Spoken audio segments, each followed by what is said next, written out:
Boys in the back. Boys. What is good? What should I say? G'day, mates. Welcome into another edition of The Boys in the Back, this time Thursday, September 25th. I am 1/3 of The Boys in the Back. We're working a double this week. You guys are getting 2 episodes of The Boys in the Back. We obviously did our Monday special due to Helwani being out. Now we're back on our typical Thursday.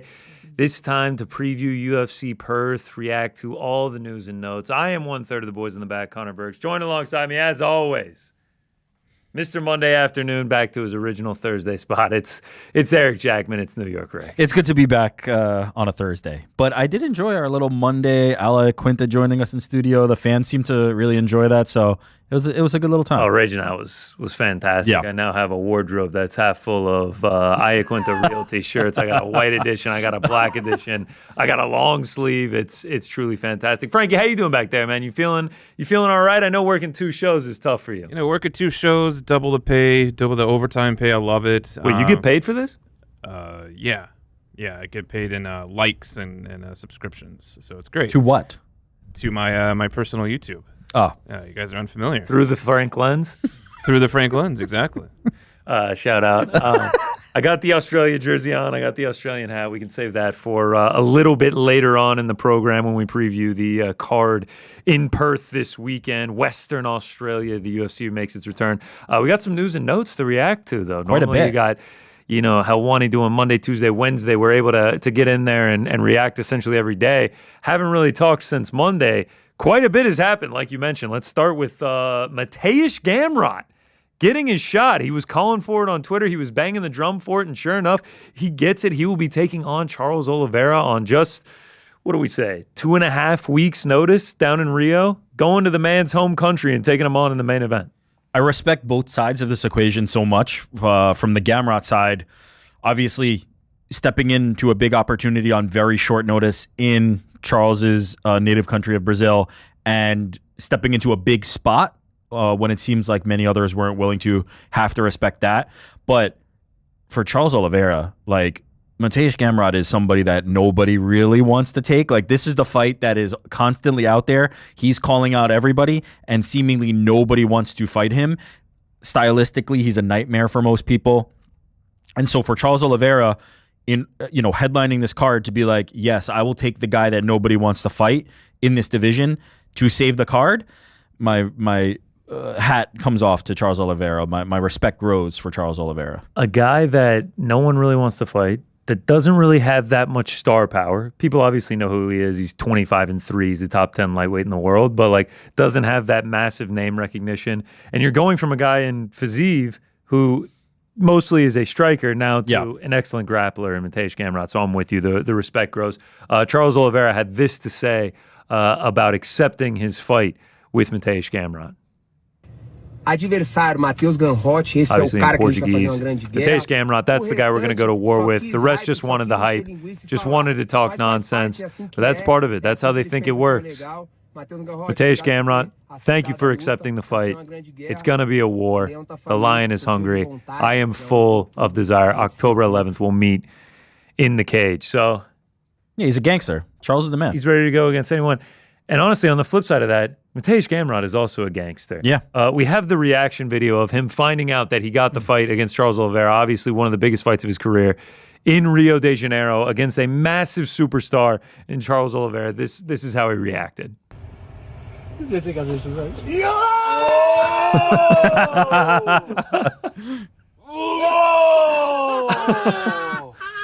him, the goosebumps.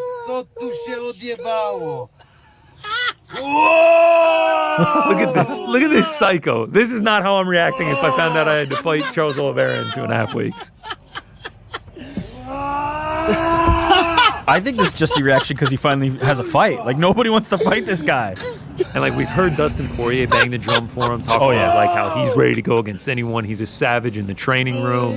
He is an actual beast. He's one of the best lightweights in the world. I mean, that's proven in his record and his accolades. I think he was 13-0 in KSW. He's 8-3 now over in the UFC. And honestly, it's just incredible. The sheer just happiness that this man has by getting this fight. He's going from fighting an unranked fighter in Ludovic Klein to now main eventing in Rio against one of the biggest stars of the sport, a top 5 lightweight in Charles Oliveira. Yeah, huge opportunity. And we were talking earlier about, like, you know, people don't want to fight Gamrot. There's a risk tolerance for each fight that you're going to take, right? If I'm fighting for the title, I'm willing to fight anybody because I'm, you know, the risk is worth the reward. If you're fighting Charles Oliveira in a big opportunity, like, it makes a lot of sense, right? It's worth taking the risk, even though it's on 2 weeks' notice. What's so interesting about Gamrot is the risk is not often worth the reward for a lot of these fighters, right? It's, as you said, not a huge name, not a lot of accolades come with it. Stylistically, you know it's going to be an extremely tough fight. So it's like, it's easier to just not take the fight with Gamrot. Charles Oliveira, a gangster taking it. Gamrot, a gangster for stepping into this big opportunity. It makes a lot of sense from both sides. And he called the shot on social media and he was able to get it. So I'm happy for everybody involved. And this is the one where if he wins this, then he's into that upper echelon. He's into that top 5. He's into that, like, all right, man, I got like one more. I'm close. I'm banging on the door for this title shot. No, absolutely not. He's got to win over Arman. No, absolutely not.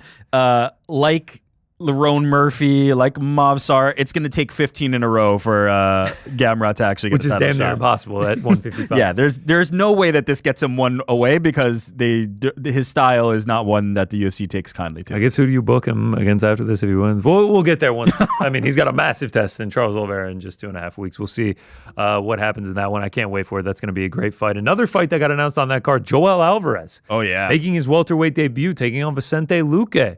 I'm stoked for this. I mean, like, if you don't know Joel Alvarez, he just got into the top 15 at lightweight, but he's a massive dude. He's like 6'3", couldn't stay there forever, moves up to 170, 22 wins, 22 finishes. He is an absolute savage in the cage.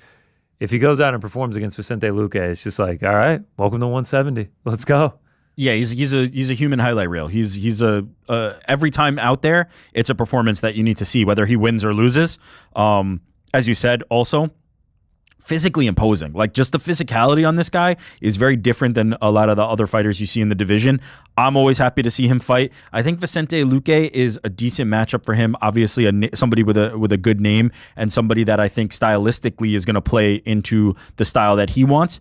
This will come down to, like, what version of Luque do we get, as is the question that we ask pretty much every time Luque fights. And is this stage, you know, the right stage for Joel Alvarez at this point in his career? Ultimately, just early forecasting, I think this is going to be a showcase for Joel. I think this is going to be like a coming out party. 7-2 in the UFC, now moves up to 170 from 155. That'll be interesting to watch. Another fight that has already been signed. The ink has dried on the contracts. Jake Paul versus Gervonta Tank Davis. They have now started their press tour, doing pressers, doing face-offs, and we got to see the very first face-off right here in New York just this week. The size difference is, it's to apparent. The point that Jake is bending down to look at him like he's a child. Like he is a child.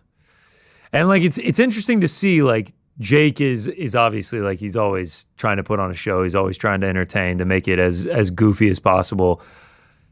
Tank was testing the reach there. Yeah. See that he came up about 4 feet short. Looking at the body shots. Yeah. Where can he plant the body shot? Tank obviously 30-0 or whatever he is, 30-0-1, like championship, top 10 pound for pound boxer in the world. He obviously is viewing this like, it doesn't matter the size differential. My skills will carry me here. Yeah, and I think MVP is rightfully building the fight itself that way. He's 30-0-1, which is the experience and the accolades going to win out, or is the physicality, right? Is the size difference going to be the determining factor? Here we go. So this tweet from Most Valuable Promotions: made you look, the size difference is bigger or the experience difference. So they're saying which one's going to come into play more? Is it going to be the size of Jake Paul? Is it going to be the experience of Tank? Looking at the pictures, looking at the video, I do not understand how anybody thinks Tank is going to win this fight. I just don't get it. Look, you're never going to get me to say that Jake Paul is a better boxer than Tank, but the size difference is so startling. I can't imagine how he's actually able to close that distance. Like, Jake is so much bigger than him it's comical. It's comical to the point that I again, this is not a fight I was like clamoring for. I'm interested in it just from the perspective that it has two names. It's going to draw some attention, and it is going to be on Netflix.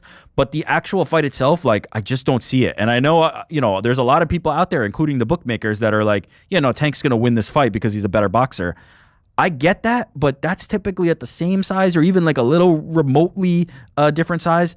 It's a man and his son. It's a man looking like a kid. It's me and my son squaring off. I don't understand how the line is not swinging significantly toward Jake. I mean, it's 6 or 7 inches of height. We got the official rules. Nikita Bedarian listed them off at the press conference. Maximum weight of 195 pounds. You have to imagine Jake is going to be coming in there at 195 pounds. 10 3-minute rounds. I'm very curious at what weight Tank comes in. That's the question for me. Obviously, Jake is going to come in at 195. Is Tank going to come in at 5? Well, I don't know what the sanction, like in terms of the rules for Florida when it comes to the weight difference, right? There's certain jurisdictions where the allowable weight difference is a certain number so that people can't be too far over their opponents. I imagine that they've already figured out that Florida is not subject to that and that there's not going to be a discrepancy as long as he makes a certain amount of weight.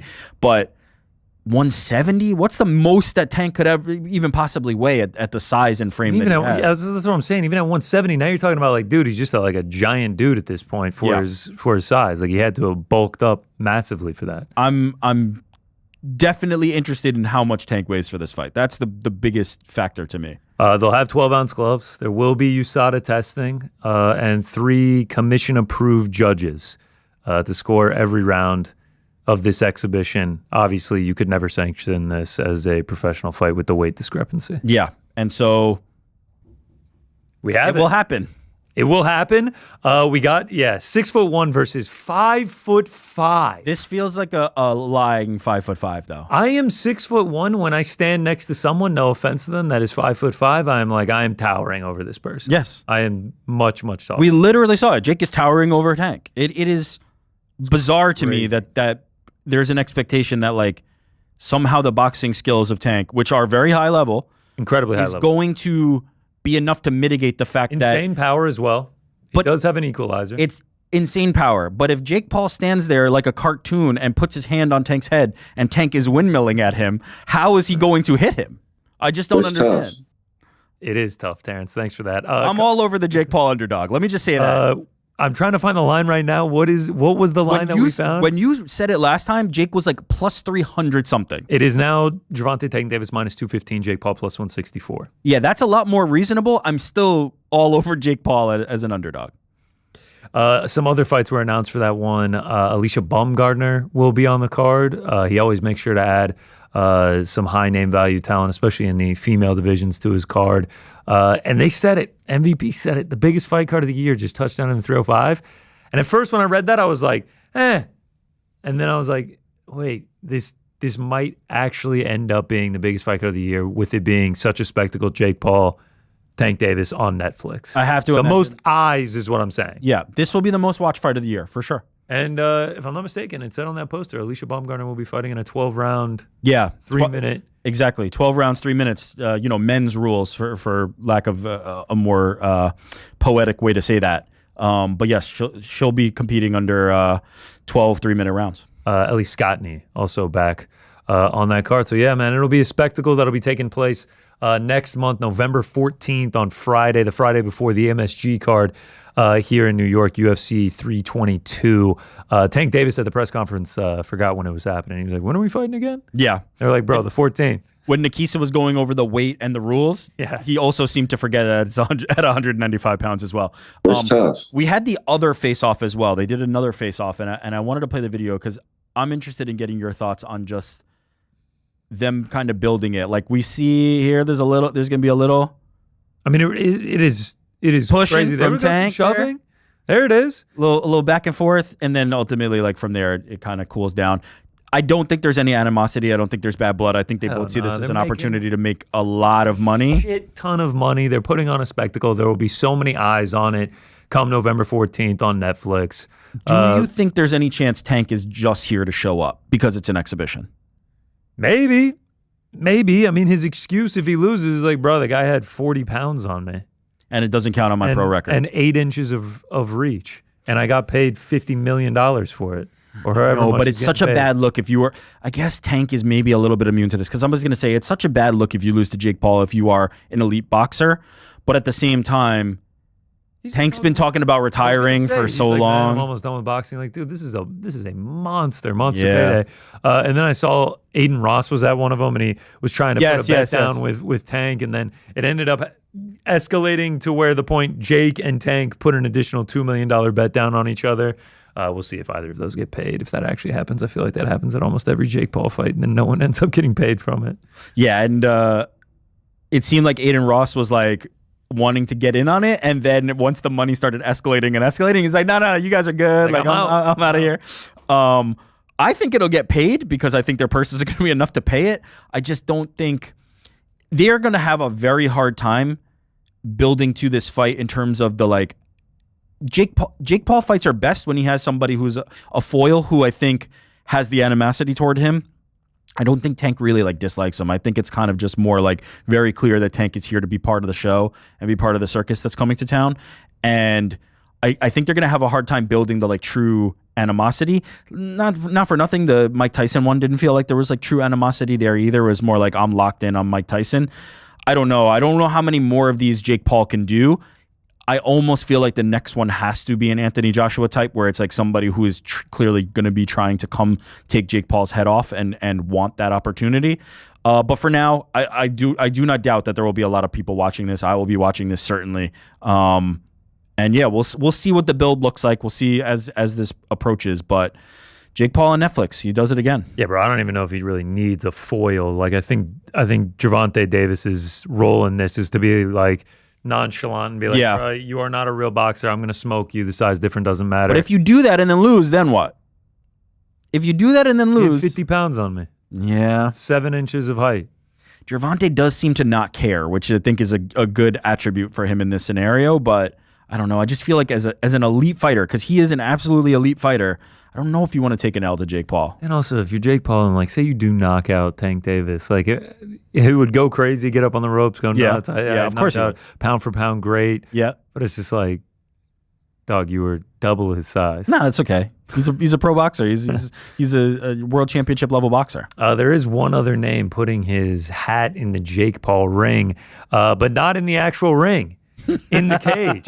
The man has enough experience in the ring. He wants to go to the cage. That's one Alexander Usyk. He took to Twitter and had this to say: "Good plan, Jake Paul, but I'm not here for 5th place, only 1st. Soon, I'm going to close the books on boxing, and after that, I'll be waiting for you in the cage. Let's see if you've got the balls or just a hunger for hype."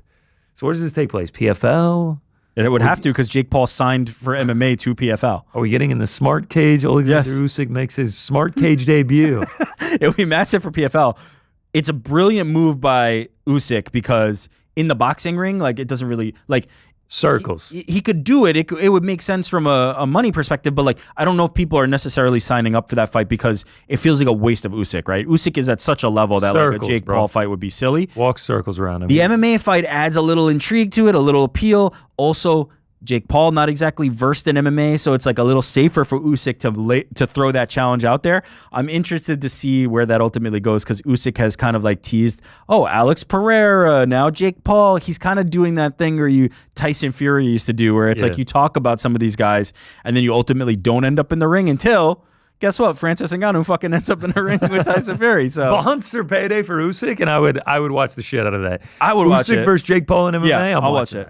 I'll watch it in boxing too, with a full expectation that Jake Paul's not competitive for 1 second of that Usyk fight. minus 5,000 is. I'd take that to the bank. I'd bet a lot on that. But I think in MMA it has a little at least of the like mystery around it and a little bit of the like the unknown, the uncertainty around it. Not that I think Jake Paul is going to win that fight, but there is a little bit of like, what if Jake Paul decides to wrestle? What if he goes in the lab and does that? What will it look like? What will it look like if he does that? Enough for me to tune in. We'll see if that, here it is, my 5-year plan, beat Usyk. I think he was probably referring to boxing when he listed off this 5-year plan. Yeah, I have a feeling. That one's going to be a tough one to cross off the list. Maybe he does it in the smart cage. And speaking of the smart cage, we got some announcements this week from PFL. Not from Don Davis, though, from new CEO John Martin. They're going to be doing a card in Lyon, France in December. Heavyweight title on the line. Vadim Nemkov versus Hernan Ferreira. Chris Cyborg versus Sarah Collins in the featherweight title. John Martin took to social media to make the announcement. Hey, everybody. I'm John Martin, CEO of the Professional Fighters League. Breaking news. We're going to be coming to Lyon December 13th with 2 championship matches. First, Nemkov versus Ferreira for the heavyweight world championship. Yes. And also happy to announce the co-main is going to be icon Chris Cyborg fighting undefeated Australian-born Sarah Collins. Hope to see you there.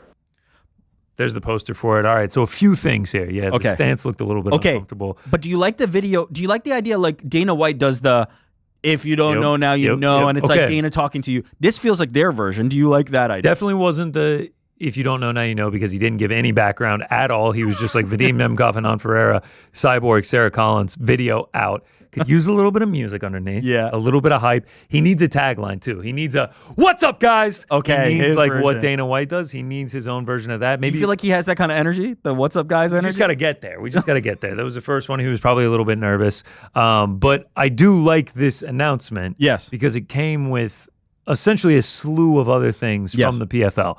We're getting the heavyweight title. Vadim Nemkov, Hernan Ferreira. Not to be confused. A lot of people automatically brought up Francis Ngannou, the super fights heavyweight champion right now. Cyborg also the super fights featherweight champion right now. PFL is now making a push to just go one division, one champion, putting on the best fights. That seems to be the goal. They made this announcement. A lot of first person on here. My goal, we are. I believe this is from the point of view of CEO John Martin, but he talks about how they are now simplifying the championship system. Going forward, each division will have one PFL world champion, the single undisputed title holder in that weight class. You saw it recently with Costello Vanstinas when he scored a last-second win over Johnny Eblin to become the PFL middleweight champion. Next up, title fights, Usman Nurmagomedov, Paul Hughes. That will be for the lightweight world championship. Corey Anderson, Yagshir Muradov, 2 for the light heavyweight championship, which is taking place on that same card next week. And then Vadim Nemkov, Hernan Ferreira, Chris Cyborg, Sarah Collins. He also references to the confusion between the unique distinctions in the past, like the super fight title held by Francis Ngannou. That was a special one-time designation. Going forward, those belts may be used only for occasion of special events, and importantly, he will be engaging directly with Francis to determine what's next for him in the PFL. My goal is clear, and this is, to me, one of the most important parts. One champion, one division, one world title, a system that is simple for athletes to chase and for the PFL fans to follow. Yeah, it makes a lot of sense. It is directly cribbed from the UFC, right? The UFC has one champion in each division. Every once in a while, hey, we want to do a BMF title, right? There's an opportunity for that. You can do these miscellaneous belts. It also happens in boxing, right? Every time Jake Paul fights, there's a new made-up title on the line that they have. So that's that part. The tournament structure, do we still see that? Do they ultimately continue with that? If they do, it will be very clear, right? There is no confusion around this. There is no misspeaking. There is no talking out of both sides of our mouth. That is not our champion. Our champion is known, and that will be the one that is determined by these fights and then subsequent fights after, should they lose it or win it.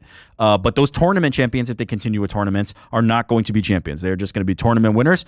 And I think that makes a lot of sense and has been done in the past, right? Like Pride would have tournaments. Sometimes there's a title. Sometimes there's not. UFC would have mini tournaments, sometimes unofficially, sometimes officially. You can do that without having a champion crowned at the end of the tournament. And Strikeforce used to do Grand Prix. Sometimes the champion would be in there, sometimes not. And to me, I almost feel like you should use the tournaments, especially with this sort of condensed format that they're now doing. I mean, all the tournaments are already done for the year, if I'm not mistaken. You should use that to create title challengers in the division now that there's going to be a singular champion crown. Like Oleg Popov wins the heavyweight tournament, and then a couple weeks later, You've got Vadim Nemkov versus Hanan Ferreira. Ferreira got smoked by Francis Ngannou. If you're Popov, it's like, damn, why am I not getting a chance to fight for that belt? So I almost feel like the tournament should be used as feeders, as developmental tools to give guys shots at the title or to get them higher up in the rankings, not where you have super fights champion, heavyweight champion, and then you have the tournament champion. To me, it should be used as a feeder to get to the belt ultimately. Does it add enough to even do it? Maybe you just get rid of tournaments altogether. Oh, right? fuck yeah. I mean, that's option number one. I mean, to me, he should have said, we're done with the super fights title thing. I don't know what we were doing then. That's out. We're not even going to use them occasionally. No point in even having those, because to me, keeping that designation, like being like, oh yeah, we'll use it occasionally when Francis Ngannou fights again. It's like, why not just have Francis become the champion of the organization? Why only designate it with these super fights things? Yeah, but that even is a separate conversation, which is like, because that was Bellator versus PFL. But I think, even the tournament winner, right? Let's say they get a trophy, whatever. The usefulness of the tournaments in general might be completely gone. You can just continue to give these fighters enough fights that they just advance and you have your own ranking system and continue that way. Ultimately, to me, a step in the right direction, and one that we've all been kind of calling for, right? Combine the rosters and tell us who the champions are. Those are the things that people continue to say and continue to beat the drum on. Now it finally seems like the PFL might be listening. The statements by the CEO mirror that, right? They match what people have been saying. It's nice to sort of see John Martin as this face, as this one voice for what's going on with PFL. He did do an interview with Nolan King for MMA Junkie. It was a great article. There were a few things that I took away from it. He is acutely aware of the rights deal with ESPN being up in 2026. They need to have value to present when these rights deals are up, which I found to be interesting. He also said that he doesn't really view them as a competitor to the UFC right now. He says that they're not naive in that. I find that to be very refreshing, rather than, we're number 2, baby. Look at us. We're number 2. Like, we're the second best organization. It's like, nah, man.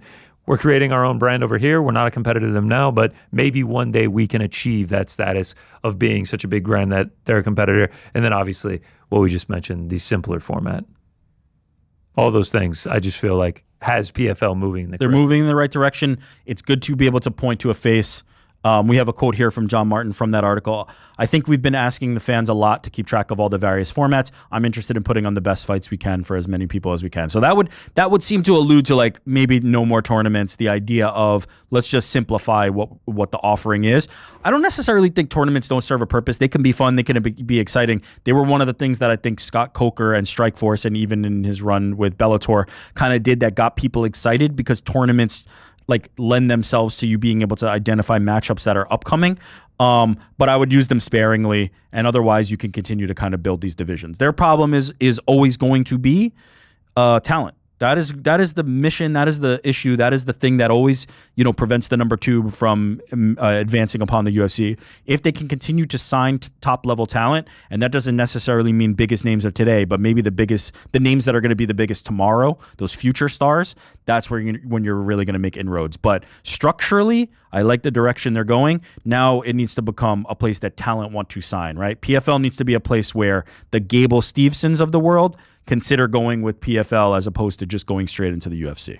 You got to get Doumbé on that Leon card, too. You absolutely have to get Doumbé on that Leon card. I haven't seen him since what? The Baki splinter? Is that right? Yeah, I think so. It's been a hot minute. I believe it's been like 18 months since we've seen him. If you're going to go to France. He's the biggest star of French MMA. You have to get him. I mean, he had a recent tweet where he was holding all the glory belts. Yeah, I saw that. Yeah, there it is. I don't love that. He retweeted your tweet about, or Uncrowned's tweet about you saying you'd want to see him versus Thad Jean. Look at that. Cedric Doumbé. This would be New York Rick's dream fight. Shout out. Doumbé retweeted it. I would love that fight. I don't know if it's my dream fight, but it is a fight I would mind seeing, because I think Thad Jean, Go. New York Rick, Eubank Ben 2. Yes. Just a slight right there. Thad Jean Doumbé. No, Thad Jean Doumbé above. It's my dream. Thad Jean Doumbé, Eubank Ben 2, Aspinall Jones below the desk. No, Eubank Ben 1. That's how it has surpassed that even for me. But yes, regardless of if it's Thad Jean, I don't know. Maybe they would do something like that.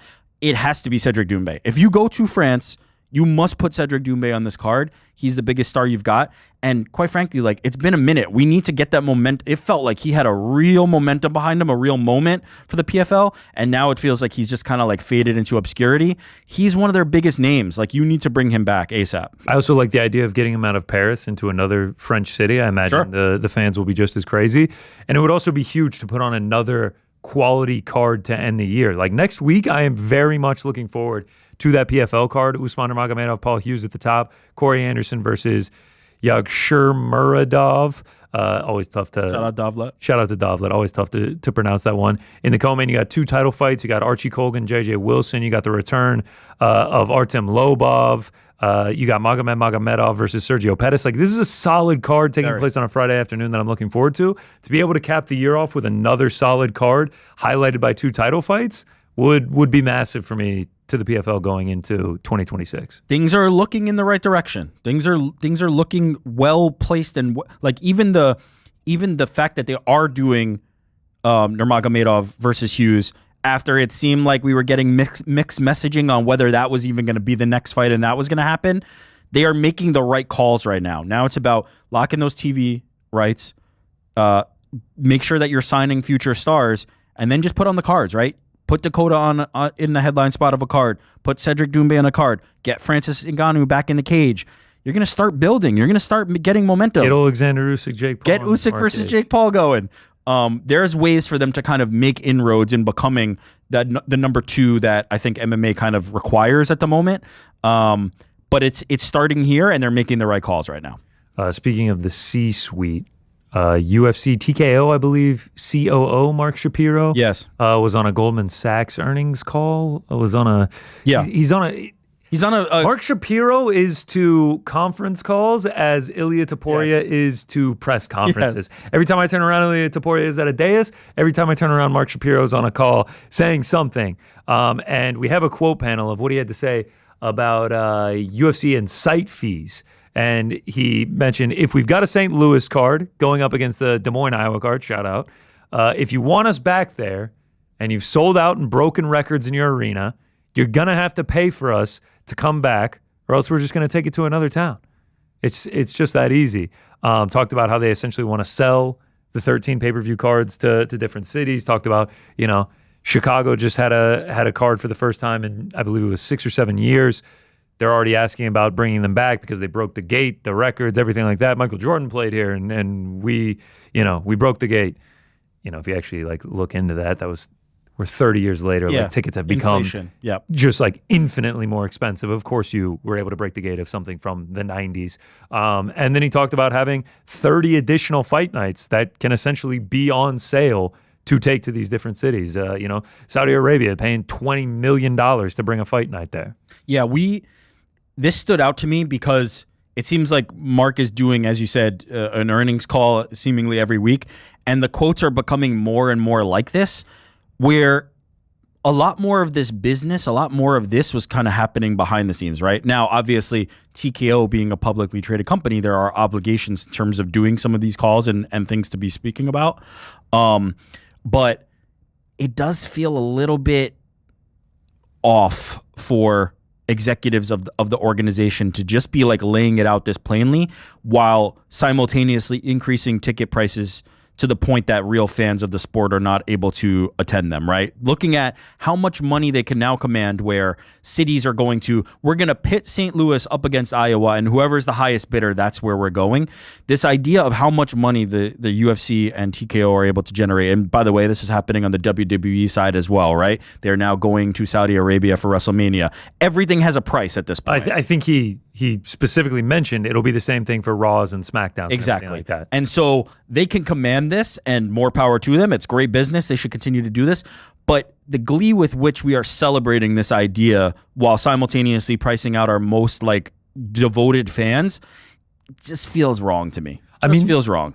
We saw in Des Moines when we went. It was the only attraction in town. It was probably the only attraction in town for a couple weeks. It's tough. Not it is tough, honestly. Des Moines is a little actually tough. But everyone was there, and I just don't imagine they were diehard UFC fans. They were more I like the UFC, and they're here in town, so I'm going to go and see this.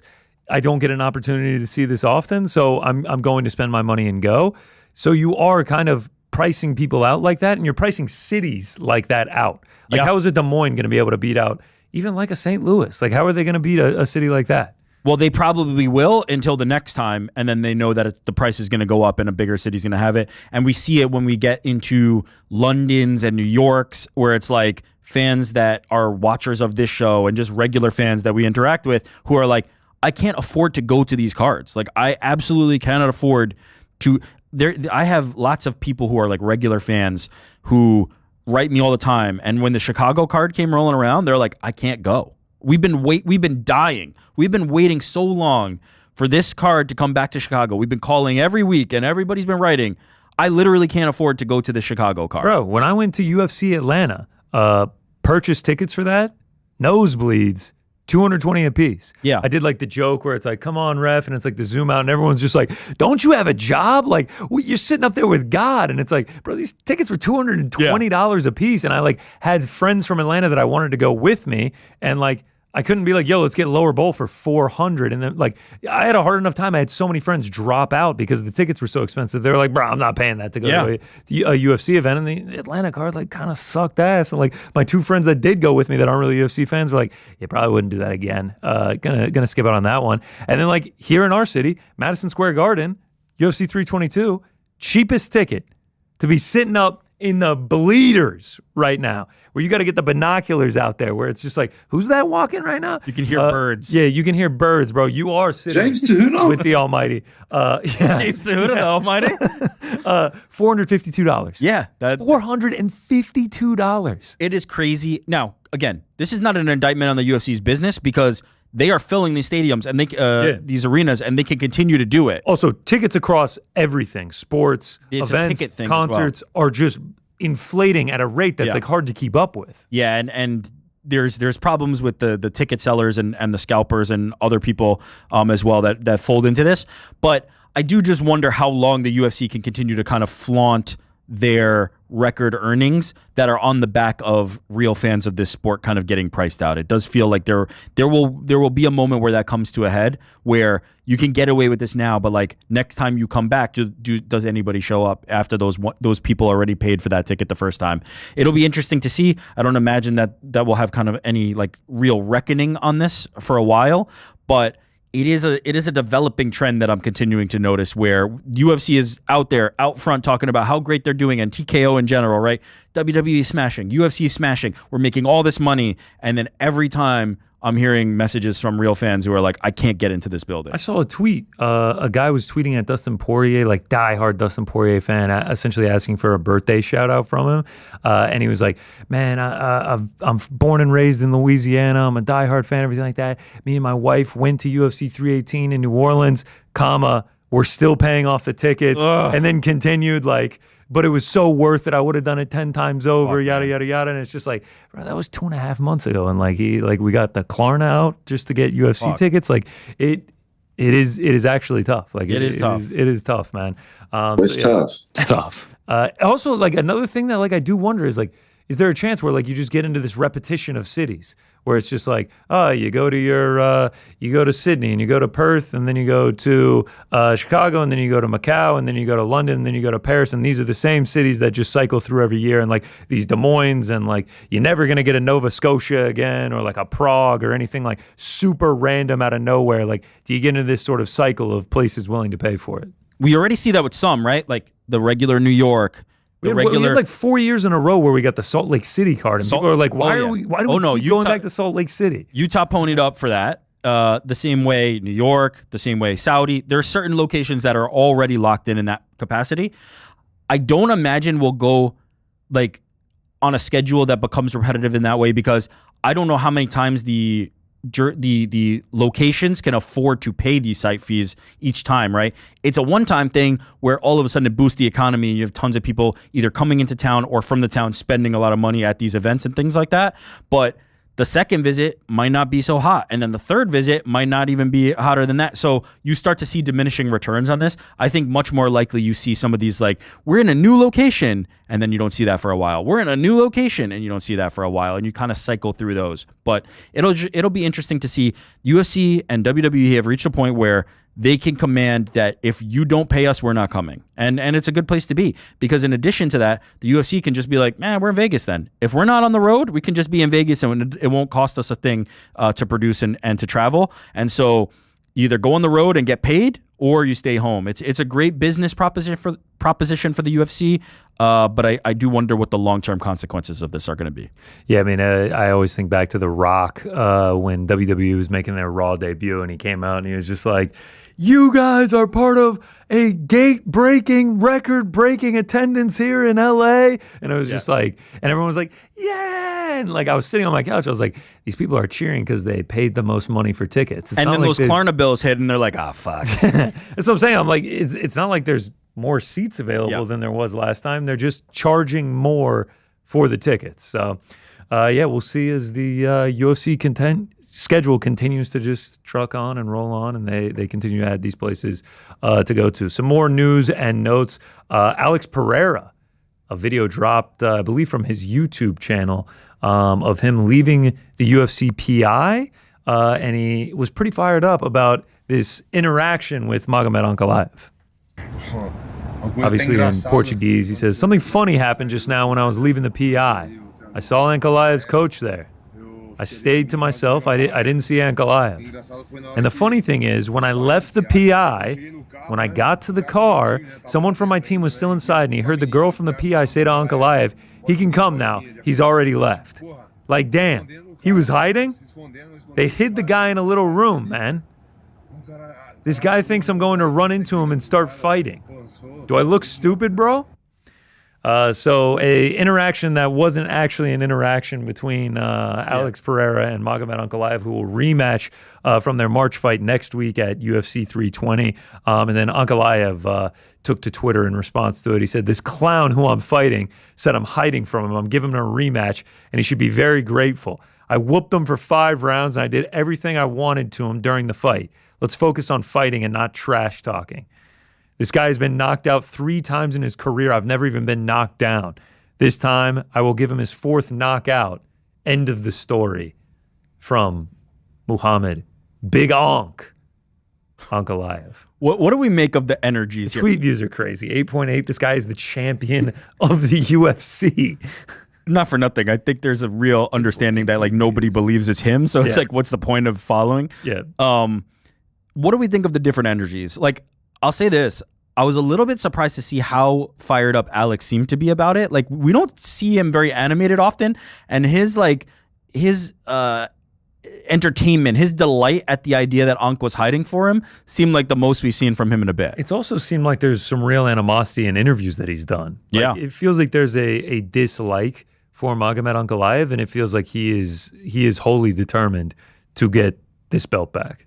There's also a real difference in energy from me from the Ankalaev who is being hidden away at the UFC PI, and the one on Twitter that's like, I'm going to knock you out and kill you, and this Alex Pereira thing. It's like, you know, a little bit different. Like, maybe we match the energy levels. Like, to be serious, do we think they stuffed Ankalaev in a closet to be like, yo, he's coming, get in the closet? I don't think that happened, but I do think the UFC does their best to be like, yo, he's about to walk through here. He's gonna be here. Like, let's go to a different place. Like, I don't think.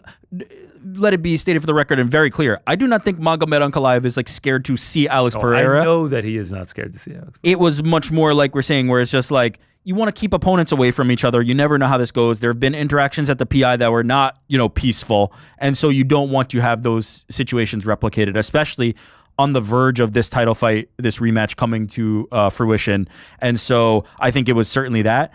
I think Alex is smart to turn it into something a little bit more, to be like, yo, you were hiding from me. Like, I think this is smart promotion. I think it will build. I liked even the tweets from whoever is running Big Onk's account back to Alex. I think it helps the promotion as well. So I'm into this, but I'm liking what I'm seeing from this version of Alex Pereira as opposed to the first fight. Like, there's a little more animosity and a little more energy, and I think we'll see a better version of him. So I'm interested. Man, I feel like this fight is kind of getting swept under the rug a little bit. I feel like I feel like Merab and Corey is getting talked about way more, and I feel like Alex Pereira is kind of getting dismissed a little bit. Alex put in a bad performance, man. Like, and the hype around Alex was at an all-time high, and then he delivered that performance, which took it down to a low. And people are just not excited about Magomed Ankalaev in general as the champion of the division. So it's those two things combined that I think has suppressed this. If one or the other comes out with a dominant performance, I think it will really like take off back again. I can't wait for it. I mean, next week is an Alex Pereira fight week. It's a Murad Dvalishvili fight week against Corey Sandhagen, which is a sick matchup. It's a Yuri Prohashka fight week. It's a Paul Hughes Nurmagomedov fight week. It's a Mike Perry. It's a Mike Perry BKFC fight week. Frank's heavy on the James, his fingers on the James Tahuna button today. It's Australia fight week. There you go. Gotta be. There's a lot of big names fighting this next week. I cannot wait. Yuri above all. Can't wait for Yuri. Yuri number one. Yuri is my number one. Not Abus Magomedov. Abus Magomedov versus Joe Pyfer. That's GC Bowl. The GC Bowl. That's not your number one. It's gonna be great. A quick little round the horn here. Gable Stevenson. Stevenson. That was a slip of the tongue there. Added the end. Gable Stevenson is back fighting, not at LFA, but at DBX. He will be taking on Swanson. Gable versus Swanson. It feels like a one name like WWE wrestler. Gable v. Swanson. What is this guy's first name? What is his record? We do not know. Imagine his first name is Swanson, though. All right, I have to look this up. Oh yeah, maybe it is. Maybe it is his first name. I don't know. But yeah, Gable's back. DBX. I guess just get the rounds in. John Jones says he's going to be champ one day. I guess he's just got to get some fights in before. Billy? Huh? Billy Swanson? Oh, is that what it is? That's what it says on the lower third. Billy Swanson. Hey, shout out. Oh, shit. Yeah, there it is. Yeah, we cannot confirm. Oh, you just filled that in. No, I saw a graphic and I said, oh, Billy Swanson. Good to know. What was wrong with William Swanson? That hits a little harder, right? You think they're part of the Swanson family dinner fame? Shout out to Big Will the Bill Swanson taking on Gable Stevenson at DBX4. We created lore around this man already. Like, it's coming. October 30th. Is that a Thursday? I think it is. That would be correct. Halloween a Friday this year. Shout out. Can't wait for that. How did you know that? But on the proximity to Halloween? How did you know that off the top of your head? Okay. Yeah, because Halloween is on a Friday. Kaya Sakura will be moving up to bantamweight after going 0-2 at flyweight in the UFC. I like that move. It makes a lot of sense. Doesn't seem to be working out. Lost badly to Pantoja. Got the test against Tim Elliott. Didn't work out. Let's go up to 135. He'll be fine size-wise in the division. Obviously, he was quite big for flyweight, and I think there's a lot of interesting matchups for him there. We need to work on the grappling, and I think it'll be better for him at bantamweight. So I like it. David Onama versus Steve Garcia was announced as the main event of UFC Apex 110. Shout out to Steve Garcia for getting a main event. I'll be glued to that one. I am leader of the Steve Garcia fan club. So good to see him get his flowers there. And then Dana White looked like he was going to have some breaking news. And then it looked like he jumped the gun. Like breakfast cigar. I have a feeling today is going to be an incredible day. I love the all caps day instead of the all caps like incredible. That's neither here nor there. But looked like he was having the breakfast cigar and then quickly redacted that statement and said, I jumped the gun. Today is just going to be a regular day. Yeah, a little bit of a pump fake there from Dana. With the winky face emoji, a little zesty emoji there from Dana White. I just want to return to something real quick. The Steve Garcia Damon Onama card. It seemed like there was a second there, just like 1 minute in time, where we were going to get Waldo Cortez Acosta versus Ante Delia in the main event. Like it seemed that was like getting pushed there, and then obviously Garcia and Onama. No, that's my card, man. I hope that's co-main event, and the Ante Delia Steve Garcia parlay will feed families, will feed generations. And when it inevitably loses, shout out Salsa Boy, split decision. Oh yeah, Salsa Boy. The judges score it 29-28. Waldo Cortez Acosta. 30-27. Ante Delia. And your winner by split decision 29-28. Waldo Cortez Acosta.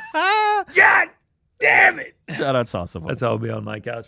So yeah, who knows what Dana White was referring to? Could it have been Conor McGregor fighting at the White House? McGregor got active on Twitter We even got like Paradigm, like IG stuff. He says $100 million to fight at the White House, along with 100 U.S.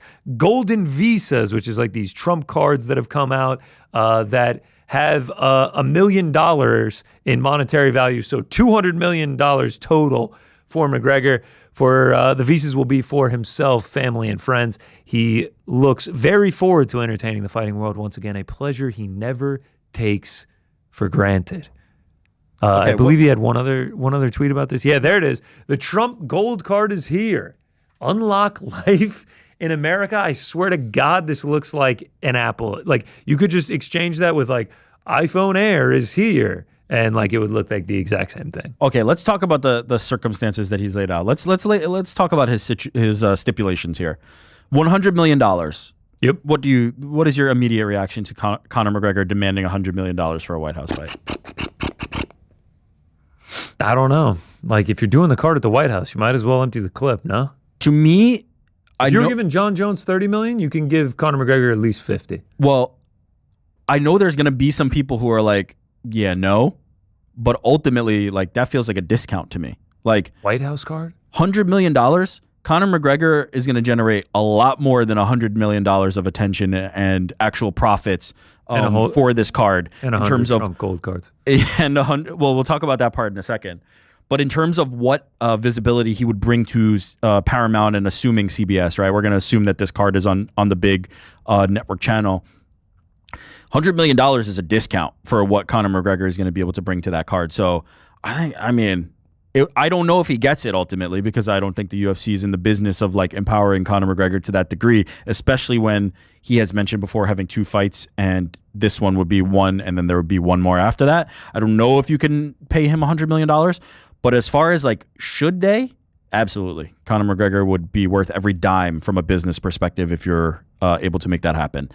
Then there's the second part of this, which is the 100 gold visas from Donald Trump's administration. Interesting, he wants the gold, not the pending platinums. Yeah, I don't know much about the platinum one. Can I see that graphic again? I haven't read what the platinum one does. I think we only have the gold. No. Oh, yeah, there it is. Oh, that is small.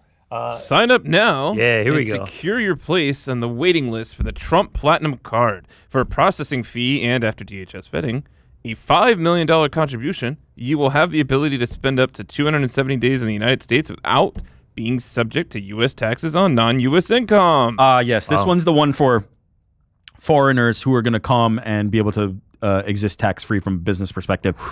It seems like Conor McGregor is much more interested in the standard. Yeah. For those that are unaware, the administration just introduced the idea that if you pay $1 million and are vetted and determined like a benefit to the country, you get your visa. It's a shortcut in terms of what the actual process looks like to getting a visa, if you have the funds to be able to do it. So Conor McGregor wanting to populate the U.S. with 100 people and get paid $100 million. As I said before, though, like $200 million all in, like, yeah, but it's not actually like it's worth it for Conor. It's not actually $200 million.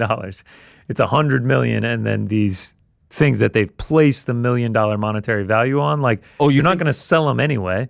It's like gift cards. Wait, what do you mean they're not going to sell them?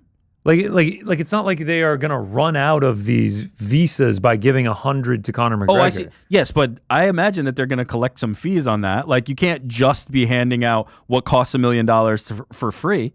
Yeah, to Conor McGregor, you can't. Visas? Nah. There's procedure here. There has to be some kind of exchange. I mean, he's right up there with DT-47. I mean, it's just a couple bills, sign him off, and he's in.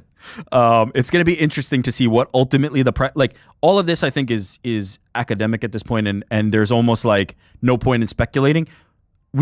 We may or may not know ultimately what Conor McGregor gets paid for this. I'm interested to see what the negotiations look like for Conor McGregor here, because now that Dana White is saying like, we want Conor McGregor, and Conor McGregor is like, I'm ready to fight at the White House, it has almost got to the point that now it's like promising Conor McGregor, and if he's like, that's great, I'm ready, now pay me $100 million and give me 100 of those visas, it starts to become a little bit harder to swallow. And I mean, he's tweeting, the champ returns just over 8 months until UFC White House. I look forward to seeing my body shape up, my shot selection refining, my masterpiece to be painted. UFC White House, hashtag America250. And it's 3 videos of him hitting pads. Like he's going on a tweet storm, but it seems like he's he's serious about this. We've seen it in the past, but I mean, this is the card to get him off the couch. No problem, mate, yeah? and I do imagine if you're the UFC, you could justify this price tag by just being like, if somebody ever comes to you and is like, especially if Conor comes back to you and is like, $100 million, that's my price now. Or, hey, I just saw you paid Conor McGregor $100 million. That's what I want. Got bad news for you, buddy. It was the fucking White House card and it was Conor McGregor. Sorry. Like literally just right there. Got bad news for you. A, we fought at the White House. Not doing that now. This is T-Mobile Arena. B, that was Conor McGregor. You're not him. Yeah. Kick rock. 10-10. Or you are him and it's not the White House card.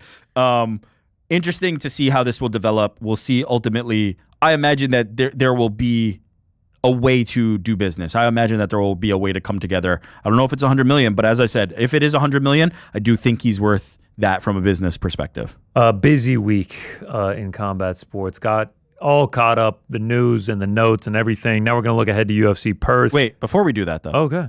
We had one more tweet from Conor McGregor unrelated to the White House, but related to this upcoming BKFC event. Conor McGregor saying, Mike Perry is back to bare knuckle. October 4th, New Jersey, on a trial basis only. So Mike Perry is not back. He is only like temporarily reinstated. If he underperforms, I sack him again live in front of 17,000 fans, live on DAZN. Yeah, I don't doubt that he will. I imagine he'll go into the ring if Mike Perry loses and just throw him out and immediately fire him. The Conor McGregor, like Vince McMahon and Mike Perry as Stone Cold Steve Austin storyline, I love it, and I hope they're cool behind the scenes about it. Because if not, if I'm Mike Perry, I'm like, bro, you step in this bare knuckle ring, man, and you fight. Like, see if you're built for it. Well, I mean, look, don't get me, like, make no mistake. Mike Perry would love nothing more than Conor McGregor to step in the bare knuckle ring and fight him. But Conor McGregor can until that was also one of his other tweets. We don't have that one, but he also said, I will fight bare knuckle. I mean, he tweeted like 17 times over the course of 90 minutes. It's hard to keep up with everything he said. He has said that many times. I believe him, right? Once this UFC contract, I think, is up, I do believe that he will find a way to compete for bare knuckle. He is very passionate about it in a way that he doesn't seem to be about anything MMA related other than the White House card, right? It's like the White House card he's very passionate about, and then BKFC. And so I love this storyline. I do hope that Mike Perry is in on it, but if he's not, it almost makes it better. And I do not hope Mike Perry gets fired, obviously, because I think he's very valuable to the promotion. But I do hope that Conor McGregor continues to do this kind of like storyline where it's like he's going to fire Mike Perry. He's only back temporarily. Yeah, next week is going to be incredible. If it wasn't for UFC 320, we would be in the Rock watching it. Yeah. BKFC puts on an incredible show. If you're around there, I highly recommend going. Affordable tickets as well. That is the news and notes for the week. We will be right back after this quick break to break down UFC Perth. Don't go anywhere.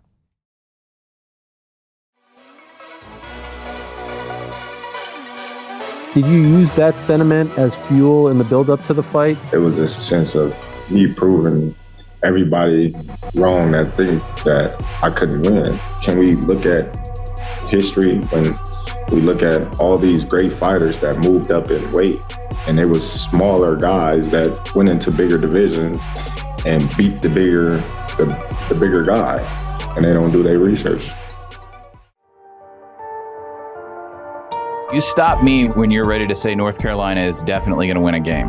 Clemson, Cal, Virginia, Syracuse, Stanford, maybe. Stanford and Wake Forest I feel good about. And then I think they're going to lose to Wake, but Stanford I feel good about. And they close with the triangle games against Duke and North Carolina State. You may not even be in the bowl, my guy. This is earned shame, guys. They brought this on themselves. So Clemson gets rain delayed. But it did not delay the inevitable. I had Clemson players, former Clemson players, texting me this throughout the game, like, look how more prepared they are than us. And just full disclosure here, these are people who would ride to the ends of the earth for that Tiger Paw. A team, yet again, came into Clemson's building and just pushed them around. And we're not talking about vintage Alabama. We're not talking about Kirby's Georgia and Ryan Day's Ohio State. And I didn't have any gym equipment. I didn't live near a gym. So I would watch TV, and every commercial break, I'd jump on the floor and bust out some leg lifts from Jane Fonda, or I'd jump on the floor and bust out some push-ups from Herschel Walker. And my dad just saw me doing this for months. And he was like, yo, if you really are that committed, I'll work out with you. And that's really what got me going and doing anything that was athletic was my dad. All right, welcome back. The UFC returns to Perth this weekend. Just a lot of fights on the card. I believe we're sitting at 14 right now. And they have a Kiwi or an Aussie in every single fight but one, the curtain jerker. But according to 7 News Australia, they have only sold about half the available seats, so they've had to knock down the prices on this one. And I can't really blame the fans in Perth. Reyes, Olberg, and Loma Lookboonmee are the 3 ranked fighters on the card. And then you talked about it earlier when we were talking about the ticket sales. You have the first year and it's a record breaking and gate and everything. The second year, record breaking. You still break the gate. Third year, you don't quite do it. Fourth year, they just end up not coming, like with Salt Lake City. Last time in Perth, UFC 305, they got a pay-per-view. Izzy DDP, Hooker Gamrot, KKF Urseg. Time before that, UFC 284, Volka Islam, JDM Randy Brown, and Yair Emmett for the interim featherweight title at that point.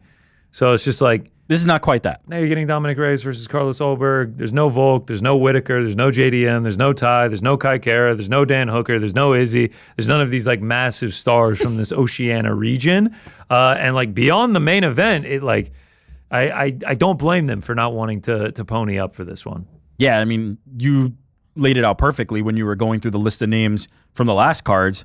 It's all those names that you just re-mentioned and saying they're not on this card. Yeah, like where are those guys? Like certainly that's the thing that's going to get the fans, to attend these events. At the same time, I imagine they got a good site fee. I imagine they got paid pretty well to do it. And now maybe this is one where you like don't circle back unless you do have one of those. I was going to say, now Perth has got to be like, damn, bro.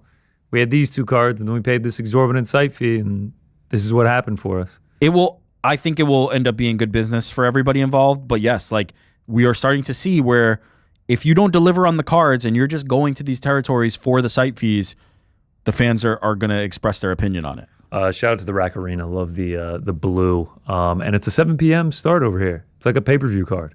10 p.m. main card kickoff. I'm ready. Shout out. Main event, Carlos Olberg taking on Dominic Reyes. Olberg coming off a win over Jan Blachowicz back in March. And right now he's 3. He's kind of fighting down to Reyes' 7. And you have to think that like whoever comes out victorious in this, at most they're 1 win away from a title shot. Imagine that. Dom Reyes heading into 2026 being 1 win away from a title shot if he's able to get it done here. Yeah, it's a rejuvenation. It's a mental reset that I've really liked to see from the Dominic Reyes side of things. Because after the John Jones loss, which I know he and many others consider a win, and rightfully so, I think that was a razor close fight, and you can make a great argument that Dominic Reyes won that fight.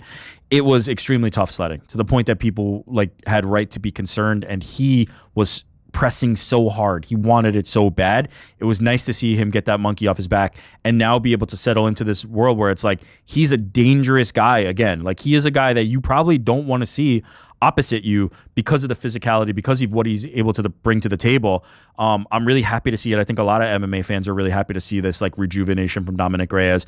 It reminds me a bit of what we've been seeing with Alexander Hernandez, who's a new like fan favorite on the show and one of Ariel's favorites to talk to, where the obstacles were kind of mental, right? Like there was never a point where all of a sudden Dominic Reyes wasn't physically able to do anything that we had seen him do previously. It was that pressing. It was that snatching victory, defeat from the jaws of victory, as Alexander Hernandez put it so poetically. It is nice to see the course righted on this. And then on the other side, in Carlos Olberg, like he's a guy who's just slowly just been racking them up. Like I was a big doubter early in his run. I just didn't think like I just never thought like he was that impressive and able to put it together. Now it is looking like he is able to, right? When you are able to knock off guys like Jan Blachowicz, then you are entering a territory where you cannot be denied as a top title contender, especially in a division that like really kind of doesn't have that many contenders or have been knocked off by Alex Pereira. I'm very interested to see who wins this one. Ultimately, though, I don't think the UFC can go wrong here either way, right? If Carlos Olberg wins, you've got a great story and a guy who from City Kickboxing was able to rise up the ranks, has an incredible look, obviously, right? He's somebody who's very handsome. And I think we'll draw attention that way. And then in Dominic Reyes, you've got a crazy redemption story. You've got a guy who many people would say beat John Jones, who falls off the cliff completely and then is able to build himself back up into a title contender. I think it's a win-win situation. I think both these guys are fantastic. And then on the fight itself, like, I'm interested to see how the styles play. I ultimately think we'll probably get a finish in this one. Yeah, I mean, it's hard to imagine we don't with the power punching of both these dudes. And also, like, we saw Dominic Reyes get knocked out 3 times. Like, it's not like he is immune to that. And Carlos Ulberg packs a punch. Carlos Ulberg also got finished in his one loss to Kennedy, and Dominic Reyes has been blowing through people lately with his power. So I wouldn't be surprised. I'm with you in the fact that we probably get a finish, especially because it's 5 rounds instead of the 3. But yeah, I mean, like, whoever comes out winning this, we obviously have to see what happens next week with Yuri, with Roundtree, with Ankalaev and Pereira. But like, man, if it's Ankalaev, like, Yuri would be like pretty much the only one in front of these dudes. If Alex regains the title, I think the winner of this fight will be in a very good position to get the next shot. Yeah, honestly, because they likely wouldn't run a trilogy with Ankalaev. I just can't imagine. I don't think they will, because of the fan friendliness when it comes to him. And then Yuri's already gotten 2 cracks at it, and Khalil's already gotten a shot. Hill obviously had a shot, and he's on a bad losing streak. Yeah, I mean, I could see it being Ulberg or Reyes next if Pereira's able to get the belt. If they're not next, they're one away, because they would be a fresh name and a fresh matchup. So I think whoever wins this is in great position for a title opportunity. You could even do like a Reyes-Yuri rematch. Totally. One of the craziest knockouts you'll ever see. I would be totally interested in that fight. Yeah, it's fascinating the stakes that are at hand with this, and I just can't imagine. Stony Brook's own the redemption story for one Dominic Reyes. When it comes to the fight itself, I mean, it's light heavyweight. It's 2 power punchers. Anything can happen. If I had to choose a side, I'm going with Ulberg, just because the speed, the volume that he puts up. If it does go 5 rounds, I favor him to get the decision. Plus, like, I know we're on a 3-fight win streak, but like, I'm still not. I don't have 100% faith in Dominic Reyes' chin against the guy that hits as hard as Carlos Ulberg. I imagine it'll just be a striking affair, and I just think over the course of the 25, Ulberg's gonna catch him at some point. It's funny you say that, because like, I was just talking about how I've kind of been converted to believing in Carlos Ulberg, but I feel like this is dog or pass for me. Like, I like that. I'm not really that, like, I'm convinced that he's a top contender. But man, like, Dominic Reyes, the pressure that he brings and the power that he packs, I don't think I can rely on Carlos Ulberg to the tune of -265 when in there with a guy who's as capable of finishing fights, and in many's eyes, and I continue to repeat it, capable of beating John Jones. I'm believing that it's dog or pass here, and maybe you put a little bit on Reyes. Man, we just saw this exact same storyline with Ming Yang Zhang against Johnny Walker. Put it in his home country.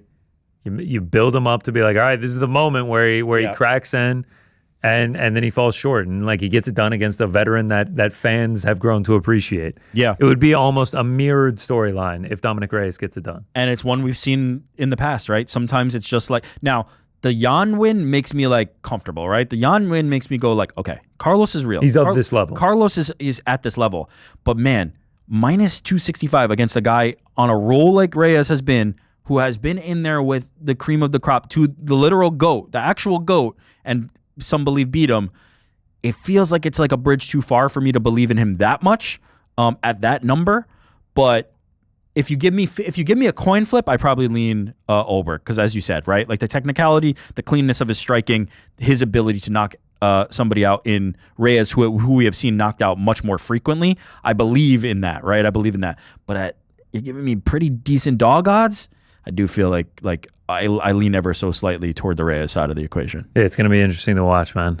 It'll be like 1 a.m. It's gonna be a fun fight. I'm into this fight big time. Oh, I'm almost positive that this is going to end up being a fun fight, and I feel confident that we see a finish in this. I think it's going to be a great striking battle. Let's go to the co-main event. Jimmy Crute taking on Ivan Erslan.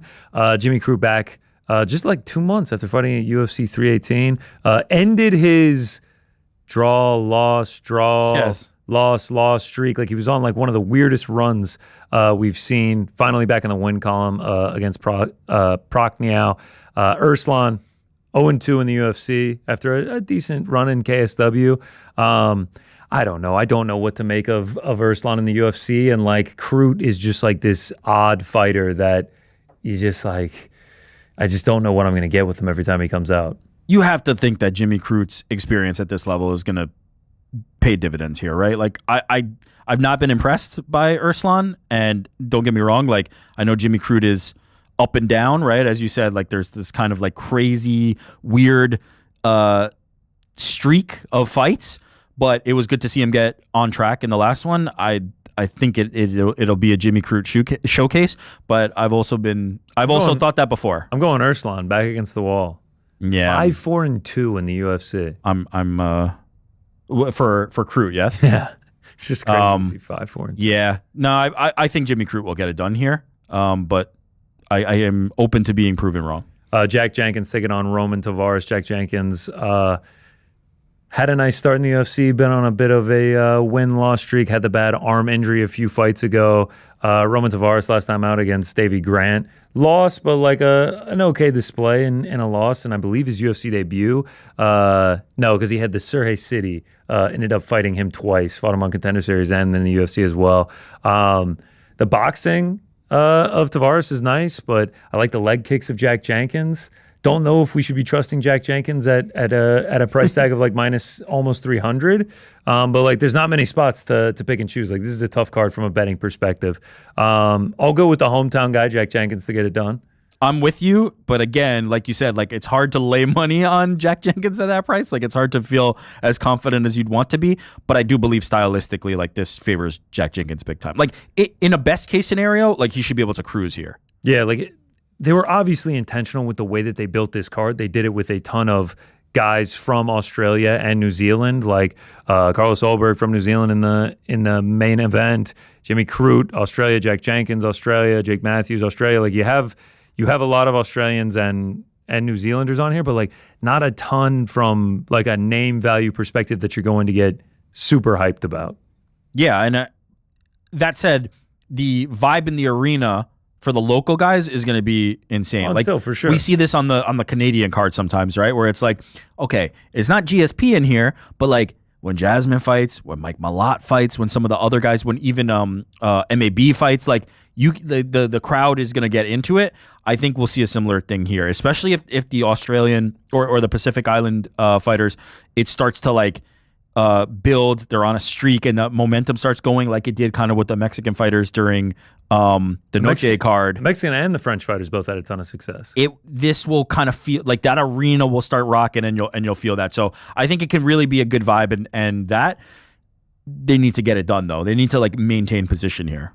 Jake Matthews, biggest favorite on the card, taking on Neil Magny. At one point was as big as a minus 700 favorite against the vet of all vets in Neil Magny.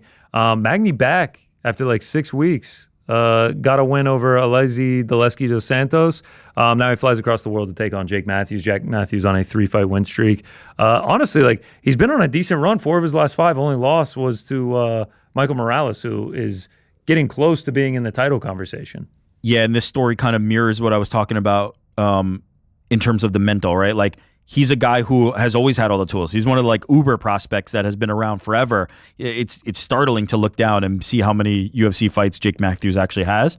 I'll never forget the UFC 275 when he fought Andre Fialho. Like the boxing, I thought he was the second coming of Muhammad Ali. What year do you think Jake Matthews made his UFC debut? All right, so like I've been through this stat. I want to say it's like 2018. 2014. Jesus Christ. Yeah, Jake Matthews. 22 UFC fights. Yeah, and he's 31 years old. So, like, Jake Matthews has been a guy that, like, we've been waiting for him to pop.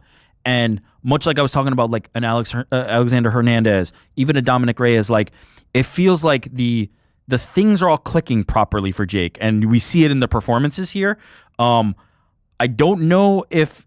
And the story of this fight card, especially from a betting perspective, if I keep saying, like, I don't know if I'm willing to pay that price, but I do believe that Jake Matthews is now at the point in his career and the way he's been fighting and how he's been approaching the game that he should be able to beat Neil Magny and pretty soundly too.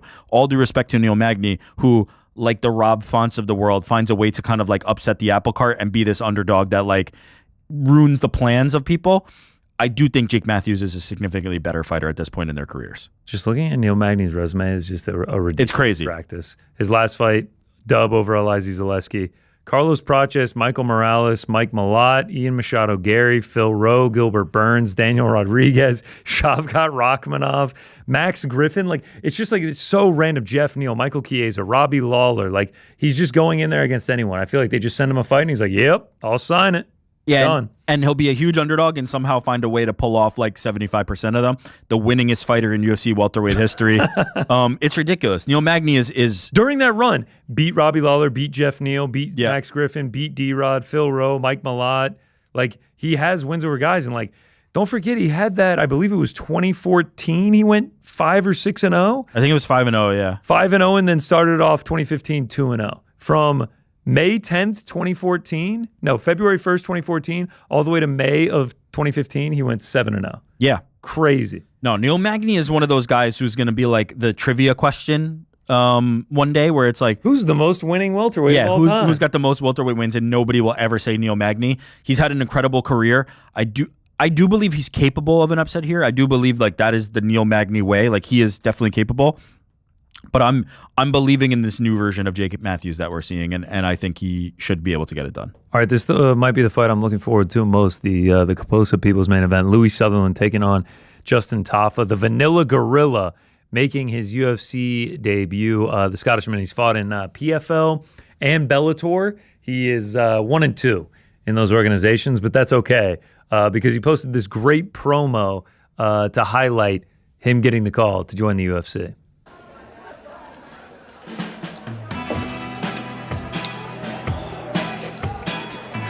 Must be Australian. Tastes like piss. Oi, get me a proper beer. Hello? Who's this? Dana? Dana who? All right, sunshine, calm down. Who you got for me? Justin Tafa? Australia? I'm in.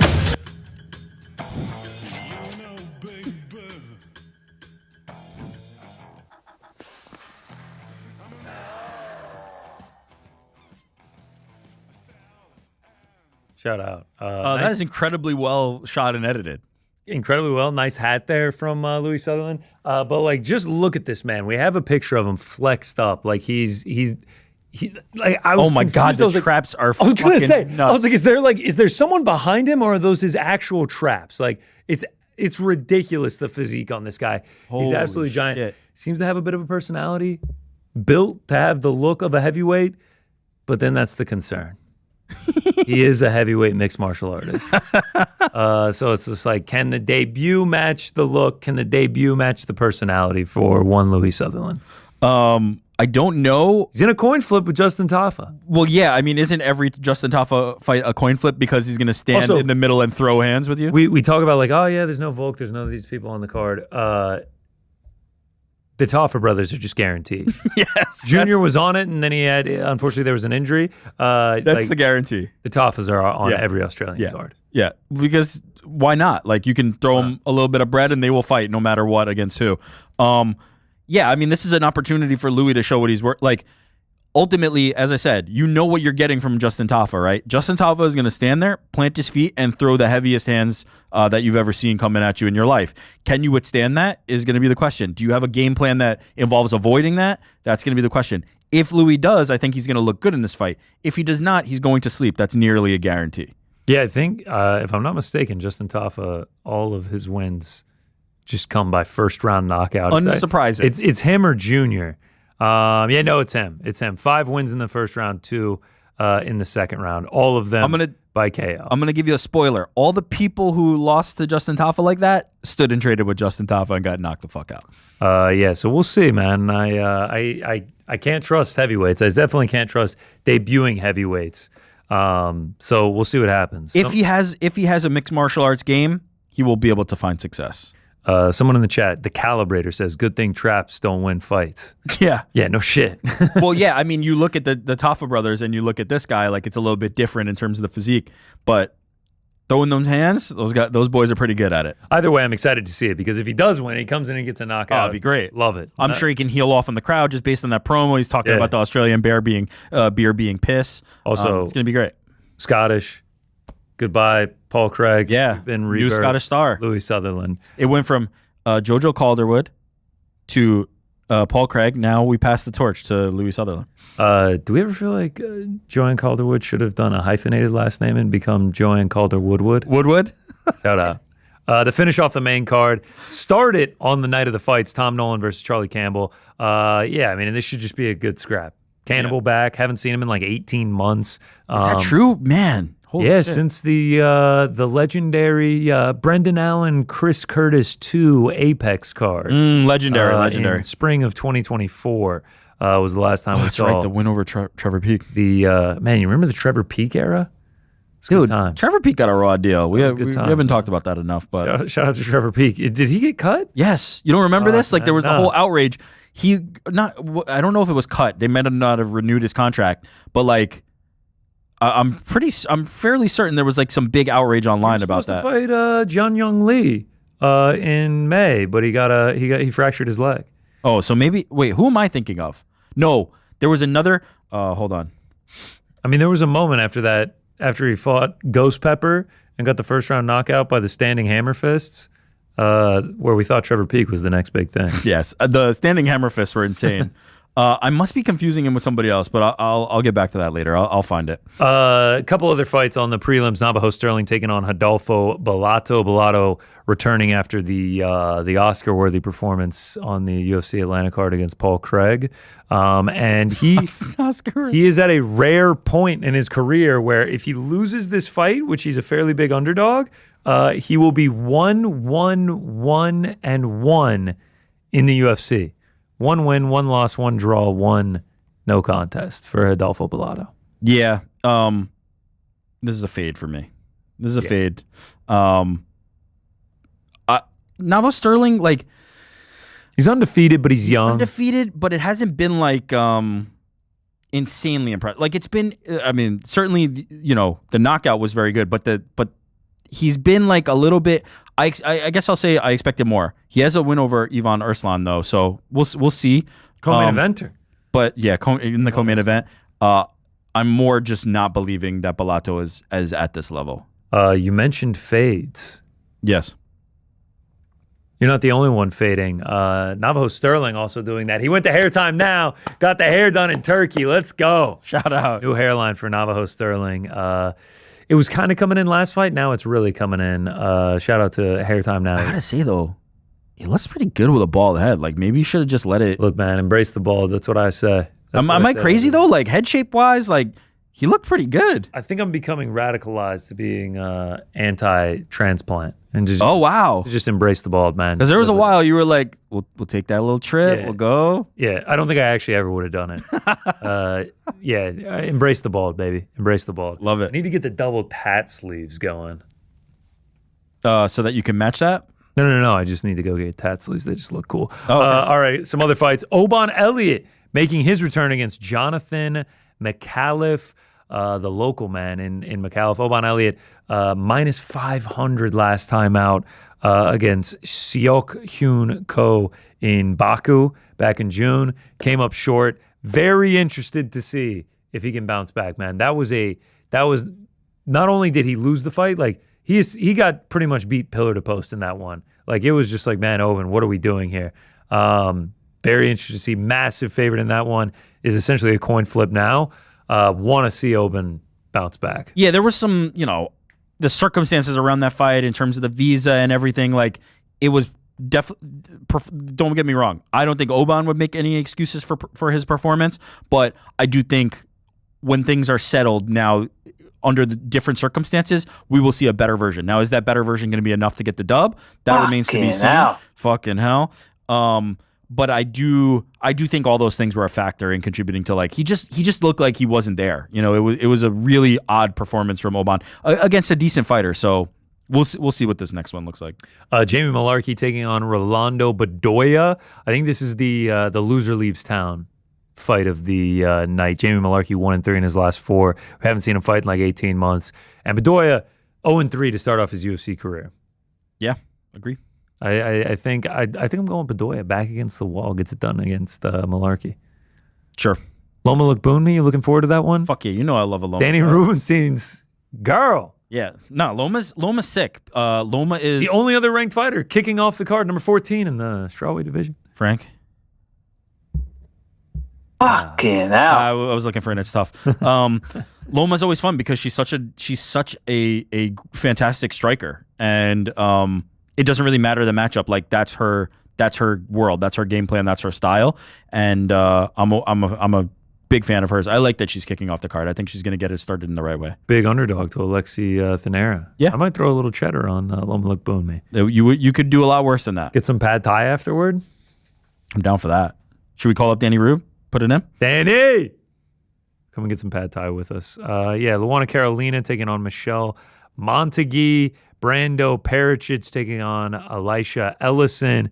Colby Thickness, Volks boy, back to take on Josias Musasa. Andre Petrosky, Cam Rouston. It's a decent card, man. I'll be watching it. I can tell you that much. I don't think it's a decent card. Man, you got to be careful with what you say. These people, they'll go against anything. They could put out the sloppiest slop, and you'd still have the defense. All right, let me take the arrows, the slings and arrows. I will be watching. It's a shit card. I will be watching. Carlos Ulberg, Dominic Reyes.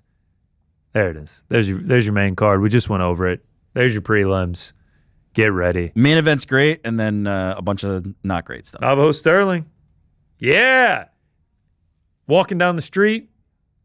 Josias Musasa, Colby Thickness. I'd have a hard time. Wouldn't know. I'd have a hard time. No disrespect. No disrespect. All right. Let's get into some bets, some parlay pals. I already got Pete's pick. He's going with the main event. He's taking Carlos Ulberg. It's a tough week for it. I can't lie. This is a tough week for picks. I love that. The music coming in after we're already rolling. This feels. What was the main event? It's Carlos Ulberg versus Tom. No, not the main event for this week. What was the one that I had the bad Nashville vibes on recently? Was it Nashville? Derek Lewis versus No, it was Alex like Teixeira? very recently. It was yes. Yeah, Nashville. It was no. Was that Nashville? Hoofy versus BSD. You're talking about for Pete's pick? Yeah, I have the bad vibes. I have the bad vibes on this one. I have the bad vibes. I'm with him. I'm going with Ulberg. Ladies' night. Oh boy. Black Jag. I got the bad vibes. All right, Frankie, you kick us off, then Rick, then I'll go. I was going to go with Jack Jenkins, but you guys did a lot of describing exactly why I am now picking Jake Matthews. Nice. So thank you for that. Biggest favorite on the card. Classic. Love it. Anybody going to back Oban? Not I. Am I next or you next? Now. I'm going to go Navo Sterling. Let's go. Transplant Sterling. I will go with, you're afraid to take him? I'll take Jack Jenkins. I'll take Farr to get it done. I love it. I don't love it, actually. This is a tricky card. I've only got a few where bets. are we at? Did we win last time? No, we haven't won in fucking weeks. Oh, because he picked Canelo. Look at that. We're almost back in the red. You picked Canelo. We got to win this week. Carlos Ulberg, Navajo Sterling, Jack Jenkins. I didn't love the Canelo one either. I don't love this Ulberg one. Hey, yeah, I don't love this one. All right, my bets for the weekend. Let's rip them. Not backing them in the parlay pals, but I'll back them with my American dollars. Oban Elliott gets it done. Fucking hell. But we're just supporting them. We're just supporting the Welsh gangster. Next up, Rolando Bedoya, winless in the UFC. No more. Back against the wall. Gets it done against Jamie Malarkey, who we're unsure of, where he's at in his career. I like Rolando Bedoya. A couple of parlays, and I said I don't love the parlay pals, but my two parlays are actually the parlay pals split up. That's is that ridiculous. For real? Yeah, Navajo Sterling and Jack Jenkins. Yeah. So I should have done Navajo Sterling and Carlos Ulberg on a city kickboxing parlay. But yeah, and then Carlos Ulberg and Jake Matthews. Don't love this card from a betting standpoint. I'm not gonna lie. Just save my shekels for next week. UFC 320, PFL Paul Hughes. Yeah, it's gonna be great. It's gonna be great. Those are the bets. I like that. Just though. 4 for me. I like that your 2 parlays are parlay. I'm now I feel better. Now I feel a lot better. You shouldn't. I'm on a horrible run right now. I've been getting crushed since like UFC. Like nah. This is the week, baby. We turn it back. This is the week. All right, we go to our pound for pound rankings this week. Yes, nice and simple. No explanation needed. Oh, okay. The promotion returns to Perth. Yes, Perth is home to many great fighters.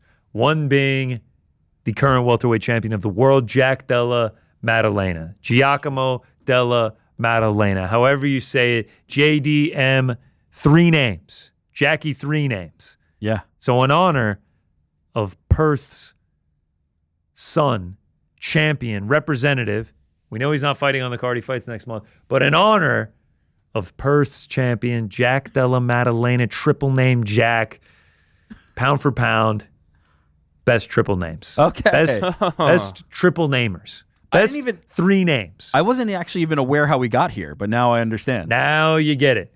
And boy, there are more than you would anticipate. What's the order, Frankie? You know what? The order today is going to be Frank, okay, Connor, and then Rick. Yeah, I'm very excited for this. So, like, think like a Martin Luther King, a Junior, Mary Tyler Moore. Senior. Don't give away. What if these are on our list? Yeah. Why Tommy Lee Jones. So what are you doing? I just want you to, you reading my list? think that. I mean, if you guys have those on your list, your lists are subpar. Wow. Martin Luther King. Martin Luther King, legend. Connor Burks. Legend. Martin Luther King stinks. Legend, but I'm talking about strictly the name. That is a good question. Did you guys go by like? Wait, you went by just the name? I went by like how powerful the name is. Oh, Jesus Christ. Yeah. My list is Oh, boy. is great.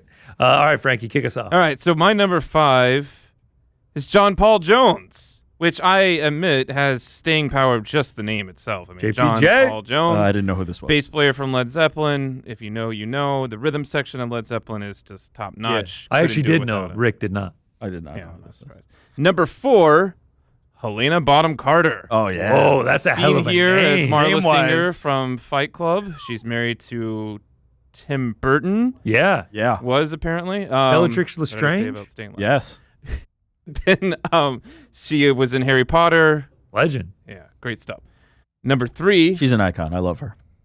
Edward James Olmos. Yes. Just got to see this guy on Tuesday night. This is from Blade Runner. EJO. He was also in Stand and Deliver as a teacher, played in Battlestar Galactica, and then was Selena's mom and the Selena. He was the mom, huh? biopic. Selena's mom? Dad. He was the mom. All right. Hey, He's you all don't right see for an gingers actor. around here. He's You a don't see little low gingers. energy, man. You need like some espresso or something? You all right? I don't know. Then number 2, James Earl Jones. Yeah, legend. All right. So, Here as Thulsa Doom from Conan the Barbarian. Shit, I've never seen this. Yeah, I mean, look at that. This is That was his literally real best hair. role. That is definitely his real hair.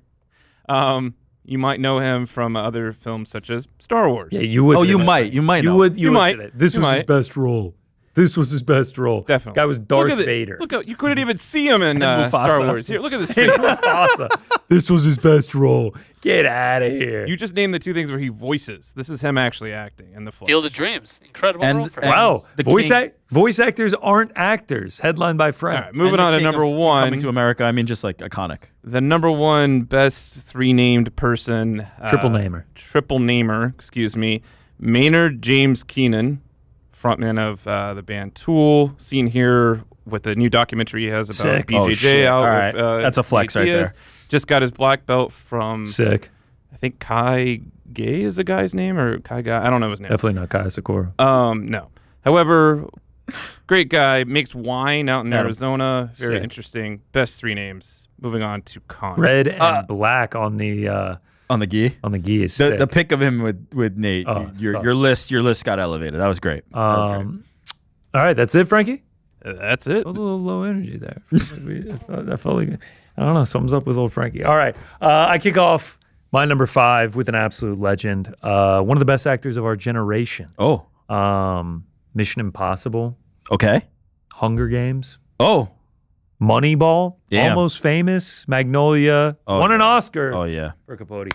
Philip Seymour Hoffman. Rest in peace. Absolute legend. There he is with the Oscar. The guy brings it. There's no other way to put it other than the guy brings it. In Mission Impossible, he's the villain and like outclasses Tom Cruise tenfold. Like he blows him off the screen. The guy absolutely brings it. He's unbelievable in every movie he's in. Just like an actor's actor, it feels like. Just an actor that takes everything incredibly serious. Philip Seymour Hoffman, legend to the game, powerful name. Philip Seymour Hoffman. Love that. Number 4, another legend. Oh. Writing so powerful that he created an NFL team. I know where we're going. Essentially created the modern detective story and one of the greatest names of all time, Edgar Allan Poe. If you don't know the NFL story, the Baltimore Ravens, where he lived his life and was buried based on his iconic book, The Raven. That's why they got their name. Look at that. There's their mascot, Poe, the Raven. Shout out, Edgar Allan Poe. EAP. Look at that, Lamar Jackson.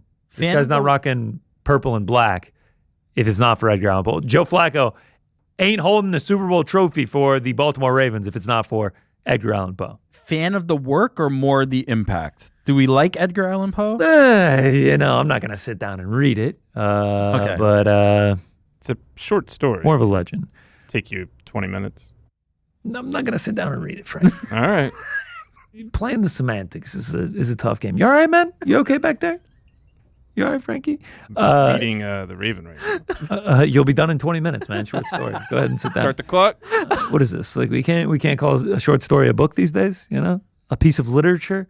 Number 3, legend. All these people on my list are legend. Skyhook, big glasses, 6-time champ, 6-time MVP, 3-time NCAA champ. Guy could also act. Airplane, Bruce Lee movies.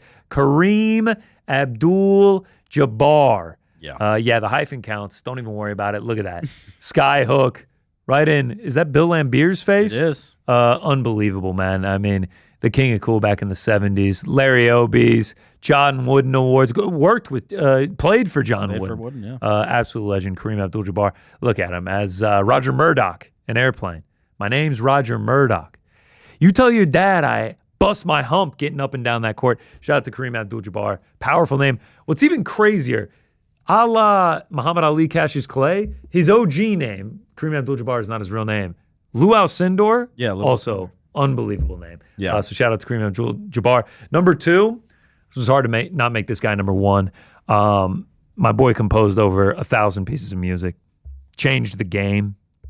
Born in the 1600s. Before all your Beethovens and your Mozarts, perfected the Baroque musical style. The most transcribed, studied, orchestrated music by musicians and composers throughout time. It is one Johann Sebastian Bach. Name doesn't get more powerful than that. Johann Sebastian Bach. Look at my guy just shredding keys right there, baby.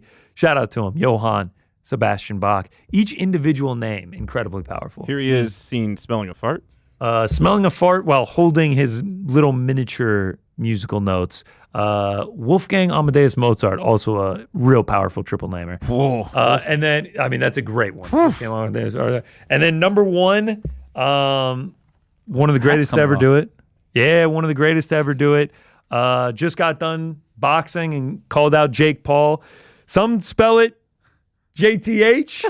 I spell it GOAT, baby. James Tahuna, number 1. Let's go. Oh, my God. We officially got the merchant. Look at that. That's one of one right here. James Tahuna, you're damn right. We got the T-shirt made for it, baby. Look at that thing. Oh, yeah. He's never looked better. Oh, my God. That's a one of one for you right there. Oh, my God. What a moment. What a reveal. Easily the number 1 triple namer. When are we doing pound for pound GC shirts?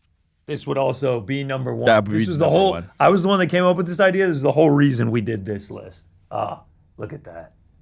God, it looks good. It is great. Well done by you. Can I confess? It didn't even cross my mind. I knew it wouldn't. It did not even cross. What were you gonna say, Rick? Yeah, good on you. Is what James space TE space Huna. Sounds like 3 words to me. Yeah. Sounds like 3 words. Are we going to get into semantics about it? Frank has some issues with the qualifications on the list here. He's saying TE not a word. He could have done Ana de Armas, but he said DE is not a word, which it very much is. Space. Also, I was gonna maybe push a little bit that like Bach better known by a singular name as opposed to fuck that. He did nothing wrong with Johann. Well, you're calling him Johann. Sebastian Bach. Oh, okay. That's a great. I mean, bravo. Well done. Well done on the shirt. Well done on planting the seed of this thing and then executing. Very well done. I am embarrassed by my list because it pales in comparison. It's not quite as creative. Although I have been told it has a theme. I have not yet identified this theme, but we will continue. Number 5. You talked about how everybody on your list is a legend. I would submit that everybody on my list is an absolute legend of the game. From what era? Can you give us an era of your life that they came from? It's 90s. We're talking 90s, like core memories of the triple namers on my list. Number 5, we're gonna get this started with somebody who's been in our life for quite a while, has just recently returned to our lives in the form of the remake of I Still Know What You Did Last Summer. You didn't. Jennifer Love Hewitt. Shout out to legend. One of the GOAT. What were you gonna say, Frankie? Now here's an important thing for this one. The screenshots are gonna match 2 iconic moments. For this one, Can't Hardly Wait walking into the party. If you were there, you know what happens. This is a godly tier moment. Some mysterious Frank in the back there when JLH walks in, and then the second screenshot is another iconic moment from I Know What You Did Last Summer where come and get us. No, it's what are you waiting for? She's screaming, what are you waiting for? Can't hardly wait. What are you waiting for? I love it. Good connection. She is encouraging the killer to come. Like, let's just get this over with. 2 iconic moments from an icon herself, Jennifer Love Hewitt. Number 4. I mean, one of the most talented actresses of this era was able to helm 2 different extremely popular franchises. The first, actually, let's go with her name first. The one, the only, Melissa Joan Hart. Rick, do you have your water bottle with you? I do. Because motherfucker, you be thirsty. Wow, very good, Frank. Very good. Zing. Clarissa Explains It All. Are you old enough for that? Not Clarissa Explains It All. Sabrina the Teenage Witch. Let's go to the next one. Sabrina the Teenage Witch. Yeah, that's what I. 2 iconic franchises, was able to helm them both. A fantastic actress, one of the real memory makers of the 90s. Number 3, lesser known, but still powerful in her own right. That is one Amy Jo Johnson, and if you would know, this is the Pink Ranger. This is Kimberly herself, the Pink Ranger. Great documentary. This one, oh yeah, for sure. 3 namers are not like baddies, right? Say what? Just making sure we're on the same subject. We're doing people with 3 names. 3 names. All right. Jennifer Love Hewitt. He appreciates Melissa their Joan acting. Hart. Amy Jo Johnson. Just chill for a 50? I love it. Wait, so Frank, are you going to tell me you were not I'm a just fan? asking. I was making sure we're on the same page. Did you not love Can't Hardly Wait and I Know What You Did Last Summer? I fucking love them. Sabrina and Clarissa. Both of them. Power Rangers, the Pink Ranger. I mean, come on, bro. Like, don't Pink Ranger was don't be weird about it. Don't be weird about it. Number 2, this lore, I mean, is cultural phenomenon level. Like everybody, their grandmother, like we're all on the team here. There was a megastar born in this era on television, and that was one Sarah Michelle Gellar, Buffy the Vampire Slayer. Legend. I mean, who better than Buffy? Rick's 5 for 5, like hot actresses from the 90s. That's what I said. Oh, what do you mean? Oh shit! I didn't even realize that. But Jones. But no, from the 90s, like yeah. Jamie I Lee mean, Curtis. How many of these did you have as posters in your room in the 90s? None. Come on, I didn't have posters. By then, I had Kazan. What did you have instead? Oh, okay. We're really leaning into this. All right, so Sarah Michelle Gellar, Buffy the Vampire Slayer. Like, you know, who wasn't watching that at the time? And number 1, it had to be the best 3 namer. Also, like the best name as well. Like I feel like your list could have had this young lady on it because the name itself is fantastic. The one, the only Tiffany Amber Thiessen, aka Kelly Kapowski. This is literally Rick's fucking 90s crush puberty. list. Oh, is it? Yeah. Nah, I mean, actually, now that I think harder about it, it actually could be. I didn't have that in mind as I was going into it, but now that I think about it, fighter. Kelly fucking Kapowski, man. I mean, just, wow. A++. Shout out to all these incredible women and their fine acting performances. What a list. Acting performances. What? Wow, the Jordan, Saved by the Bell, that list, please. Buffy, Pink Ranger from Power Rangers, Sabrina and Clarissa, and I Know What You Did Last. I mean, come on. Be respectful now. 90s Rick, man. I'm pretty happy with it, how that all turned out. Yeah, I can tell you are, man. This really is just like the 90s. It was a popular thing in the 90s. Honestly, Giacomo Della Maddalena is a great one. No Julia Louis-Dreyfus. Julia Louis is hyphenated, right? She could have made the list. She would be like number 6, maybe. Like she's from the 90s. And you're attracted to her. Yeah. I mean, she was a good-looking cat. John Wilkes Booth, legend. That's a tough one. That's a tough one. Daniel Day-Lewis, legend. Yeah. Funny that you mentioned that right after John Wilkes Booth when he. Yeah, that's the connection. He played Lincoln. He won an Oscar for that. George Washington Carver, for sure. Peanut butter. Ruth Bader Ginsburg. Oh yes. Jamie Lee Curtis. Yeah. Michael Venom Page. You know what? Michael Venom Page. That's not bad. You said Jamie Lee Curtis, and they cut to me because they knew that would be like number 6 or 7 then. I'm honestly surprised that GC, I was like, is he going to go a nickname in here with He Hate Me? Oh. XFL? Rod Smart? What was his real name? No one knows. His name is Not He a Hate nickname. Me. Change his name. Meta World Peace. Oh, wow. That actually is a great one. Wow, Jason his name was Rod Pierre-Paul? Smart. Look at me. That's a deep cut. William Robbins points out Leroy Jenkins. Leroy Jenkins. What? I thought Leroy was 1. He wrote it as 3. No, that's I'm taking incorrect. William Robbins. and for- Anya Taylor-Joy. Oh, yeah. Surprised that Michael didn't make Rick's. Kenneth Did you see Williams? Rick's face? Oh, yeah. The era. Yeah, what are we doing? Ana de Armas? The eras She's didn't in line up there. properly. Ana The de eras, Armas, you know, Alexander Graham Bell. guys, I'm an appreciator of 90s culture. So, Napoleon Bonaparte. Billie Jean King.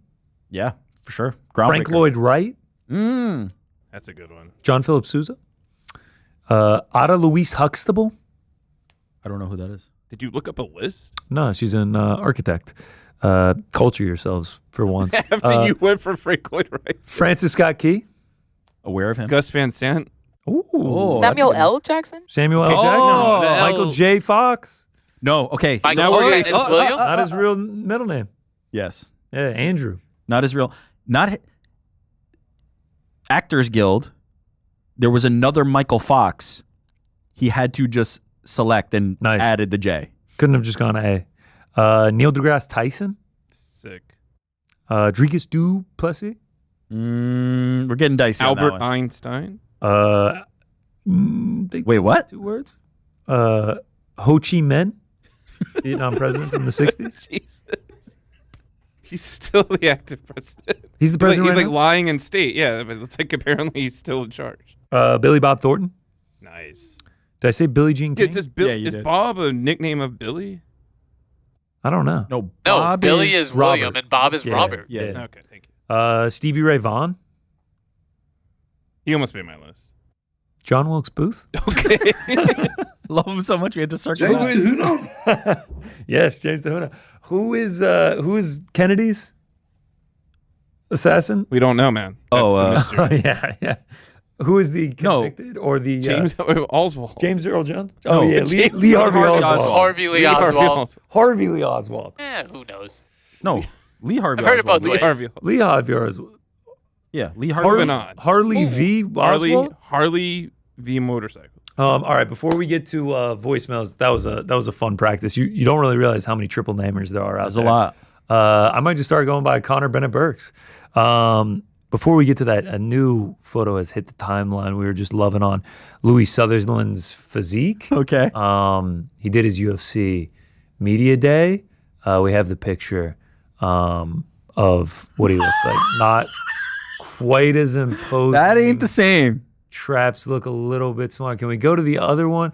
It's a little bit different. It's the there. lighting. Oh, definitely the lighting for sure. Flexing. Oh boy. Yeah, the Justin Taffa money line has shifted. Yo, someone says Orville Redenbacher. No, that's one thing, I right? think that's just 2 words. Yeah. Millie Bobby Brown, shout out. Haley Joel Osment, shout out. Big Papa Pump. Yeah, that's a wrestler. That's I thought that we were talking about Rick. Steiner. That's Honestly. Is that Scott Steiner? Waka Flocka The other Flame, one. shout out. Wait, is it Scott Steiner? Oh, Michael J. White. That's a good one. Oh, yeah, it is Scott No Steiner. Ken Griffey Jr. That's a good one. King Griffey Jr., yeah. Oh, Willem Dafoe? Come on. Wait, what? Isn't that one? The chat is really getting in our heads. Robert Downey Jr.? Yeah, that's one. That's one. Two names. Chester Junior Cheeto counts. the Cheetah? Kim Jong-un? People just don't. Okay. People just don't get Homer it. J. Simpson? Nah, man. He goes by Homer Simpson. Hillary Rodham Clinton? Nah, she goes by Hillary Clinton. You can't just do people with middle names. That's not how this goes. Seth freaking Rollins? Oh, Dick Donald Van J. Dyke. Trump. Now, he does do that. And George W. Bush both went by their 3 name. Well, that's because his father was also. Yeah. Jake, call him Senior. Jake Joseph Paul? No. Ooh, Gennady Gennadovich Golovkin? Oh, Triple G. Not All right, bad. actually, Triple G would have been bad. a pretty good one. That's not bad. Billy Joe Armstrong? Rob Van Leo Dam? the 14th. Nah, doesn't count. Barack Hussein Obama. All right, Frank, we got any voicemails? Went by it at some point. Oh, can I carry first? Hunter J. Biden. Ahoy, hoy. Hey, what's up, guys? Hey, just a little quick question here. So, if Tom Aspinall beats Cyril Gane, in a fashionable way, do we really expect, Tom to even want to, even to begin to accept a match against John again? I mean, wasted 11 months of bro's career, and, John said he would fight whoever the champion is at the end of the year. So, and if he's not fighting on the White House card, what card is he fighting on? What's going on with that?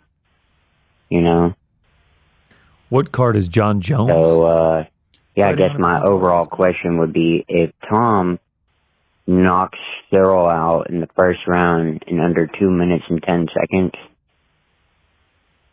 does Tom need to fight John? Oh, basically, do we revisit? All right, so we're making the Thank you very much. God damn. We're making the comparison. Talk slow. Thank you very much. Yo, man. 2 minutes and 10 seconds. Thank you very much. Jesus Christ. This isn't actually Frank still is- going on. He's repeating. Frank is manipulating you. Fuck. Thank you very much. Yo, get this shit out of here. This poor guy. Thank you for the call. So he's making the direct comparison. 210, Cyril Gane. No, he's basically saying, do we care to revisit this whole John Jones saga? I know, but he was making the comparison. That's how long it took John to finish Cyril Gane if he does it faster. I don't think that matters. He just has to beat Cyril Gane, and then you can book the John Jones or Tom Aspinall you do it, fight. though? So my biggest thing is you're now operating on Tom Aspinall's timeline. If Tom Aspinall if his next fight after this one is on the White House card and it be John Jones, so be it. If not, someone else step in. Well, it can't be. If Conor's on the White House card, which all signs are pointing to at this point, they're not doing Tom versus John on there as well. Conceivably not, right? That is, you're giving up a massive pay-per-view. You're giving up at this point, not pay-per-view anymore, but you're giving up a massive fight for one of your other premium tentpole cards. I don't know, man. Because basically, you're in a tough predicament, right? John Jones is basically the White House card is the thing that's motivating him, right? Not Tom Aspinall. He walked away from a fight with Tom Aspinall. So if it's not the White House card, can you rely on the idea that John Jones would get back in there with Tom Aspinall? I don't know. I guess you just have to feel it out. I think you can still make John versus Tom, but I don't know. John's motivation seems to be that White House card. And if it's not that, then I do wonder if you can get him back out. Yeah, I guess that is a good point. If it is going to be McGregor, then you're not going to put John Jones and McGregor on the same card. And if it's not the White House card, is John Jones actually going to come back? Yeah. And it feels like the answer is no. Boys. What's up, man? All right. So with the Fiziev and the Oliveira cancellation, read something about that, leaves the top 10 of lightweight unbooked. Also looking at welterweight outside of the championship fight and Mr. Prates and Leon. I don't think there is a top 10 fight booked there either. So question to you guys is, do you guys think there is a notable lack of activity at both lightweight and welterweight as of right now? Or do you think you got to wait to see a little bit more inactivity from those divisions? And two, What are some matchups in either of those divisions that you guys want to see that isn't really getting talked about? Like, give me like a Dariush and, I don't know, fucking Holloway. What do you guys think? Have a good one. Yeah, we noticed that the other week. We were talking about how the welterweight. Yeah. We were talking. Well, we noticed that on Monday how I don't think anyone in the top 15 is currently booked at lightweight now. Obviously, other than Charles and Gamrot, but the welterweight as well. Bilal's not booked. Brady's not booked. Shavkat not booked. Usman, Gary, Morales, Buckley, Praches. Yeah, we just need to get these divisions moving. I don't know if it's inactivity or the UFC's just schedule is working out like this, but these two divisions need to start getting fights booked. Welterweight seemed like it was like getting momentum, and now it has come to a screeching halt. Like, we need to see some of these get booked. Is there one that you really have to see? I really want to see Brady versus Gary. I think that would be a great fight. Or Brady versus Usman. I'm down for Brady Usman because I want to see Ian and Bilal. Okay. Ian versus Bilal, Brady Usman. Where's that put Shavkat? That's the problem. Michael Morales versus Shavkat? Undefeated. Bro, he's 7th. He's got to fight someone. I know, but like, goddamn, like, look, Shavkat's the guy who was like title shot, and now he's got to fight a killer like Michael Morales. I mean, he literally got a title shot and then got injured. I mean, he's been fucked by the injuries. Yeah, that feels like a real bad consolation prize for him. I don't know, man. It's a tricky puzzle to figure out, and I imagine that's why a lot of this is hard, because there are the politics. It's not just as easy as like, here's a fight. There's the politics of this, right? If you're a fighter, do you always have to take the opportunity presented to you? I don't know, but to your point, they got to move. Like, these divisions need some activity. Lightweight needs some more activity, and lightweight, which is like the glamour division, like one of the most exciting divisions in the entire organization. Like, it's we got to start getting some people booked. I think it's actually more dire in welterweight. Like, we had so much momentum. Please, like, return to that. It was like we're getting the Moraleses into the top of the weight class. Like, Shavkat's just sitting right there. Let's get people moving. Like, that is the thing that I need to see. Man, I wouldn't be surprised. Kamaru Usman just waits and like could get a title shot. Like, some crazy shit like that. We just need to like get these divisions moving. I'm with you. Hi guys, my name's Colin. First time, long time. Just wondering if you guys are probably familiar with the phrase "hear me out." What is you guys' "hear me out" fight? So a fight that you love, but it seems like nobody else appreciates as much as you do. I don't want to hear like what you think is the greatest fight of all time. Just what you think might be like the most underappreciated fight, or a fight you feel like you have to defend when you mention how good it is. Oh, okay. So that's like already happened. Ooh, man, this is tough. It's tough because a lot of the great fights are kind of universally recognized as great, right? Like, everybody likes the same types of fights, right? We all love like the blood and guts, like glory type fights. One I always go back to that, I mean, obviously in 2022, it got mad love. Sumandarji Matt Schnell, that's one that I go back to that like wasn't really any stakes attached to it. It was an unbelievable fight that I got to watch in person. But that's not like I don't have to defend that against anyone. Man, this is actually a really good question. So there's two that I think are super slept. One is super slept on and does not get the recognition it deserves, and that's Petr Yan versus Corey Sandhagen. That is a sick fight. That like nobody will ever like talk about or revisit again. Any Bilal fight? Which one? I'm saying any Bilal fight.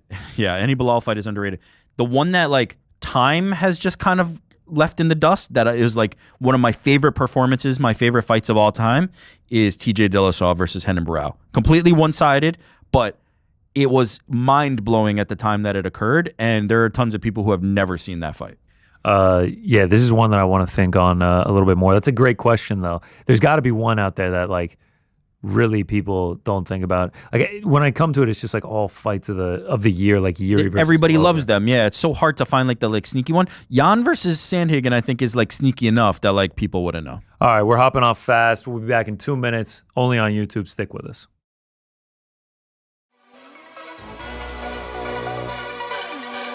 Did you use that sentiment as fuel in the build-up to the fight? It was a sense of me proving everybody wrong that think that I couldn't win. Can we look at history when we look at all these great fighters that moved up in weight? And it was smaller guys that went into bigger divisions and beat the bigger guy. And they don't do their research. You stop me when you're ready to say North Carolina is definitely going to win a game. Clemson, Cal, Virginia, Syracuse, Stanford, maybe Stanford and Wake Forest I feel good about. And then I think they're going to lose to Wake, but Stanford I feel good about. And they close with the triangle games against Duke and North Carolina State. Oh, you may not even be in the bowl, my guy. This is earned shame, guys. They brought this on themselves. So Clemson gets rain delayed, but it did not delay the inevitable. I had Clemson players, former Clemson players, texting me this throughout the game, like, look how more prepared they are than us. And just full disclosure here, these are people who would ride to the ends of the earth for that Tiger Paw. A team yet again came into Clemson's building and just pushed them around. And we're not talking about vintage Alabama. We're not talking about Kirby's Georgia and Ryan Day's Ohio State. And I didn't have any gym equipment. I didn't live near a gym. So I would watch TV, and every commercial break, I'd jump on the floor and bust out some leg lifts from Jane Fonda, or I'd jump on the floor and bust out some push-ups from Herschel Walker. And my dad just saw me doing this for months, and he was like, yo, if you really are that committed, I'll work out with you. And that's really what got me going and doing anything that was athletic, was my dad. All right, welcome back, Frankie. Let's keep the voicemails rolling. Hey, this is Matt from Dagestan by way of North Boston, Massachusetts, the 978. Shout out to the 978. Thank you, GC. Yeah, you got I was that one. calling That was in nice. to address Rick. I just wanted to give him his props. I've been hard on him in the let's past. go. His crossover list, absolutely incredible. We have two comforts in Dagestan. The first is cartoons. You're 100% right. There was a crossover episode of Archer and Bob's Burgers. Yep. They're voiced by the same guys. They literally just put Archer in as Bob, explained nothing. Russians were after him. Incredible episode of TV. The other comfort that we have is B-grade horror movies. 100% spot on, Rick.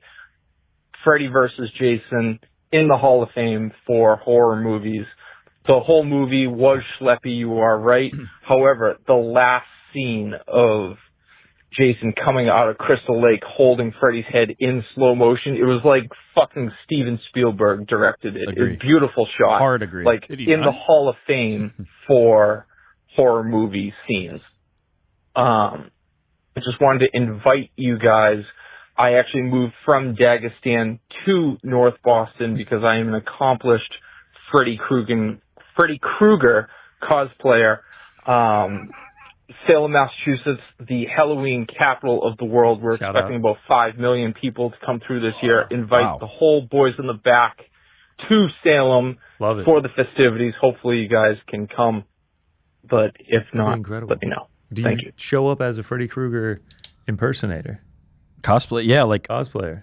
does that invitation come with like passes to your haunted house or whatever you do with your Yeah. Freddy Krueger cosplay? I would love to Like- go to Salem. Love Halloween, love the fall, love everything that goes along with it.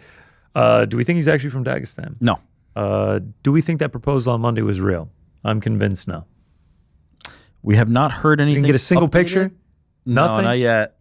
Not yet. Man, So I don't the know. wheels of love move on their own time. You know, I think it yeah, was because fake. you probably, they're still celebrating. Maybe let's I find think out it by was next fake. Thursday. I think it was bullshit.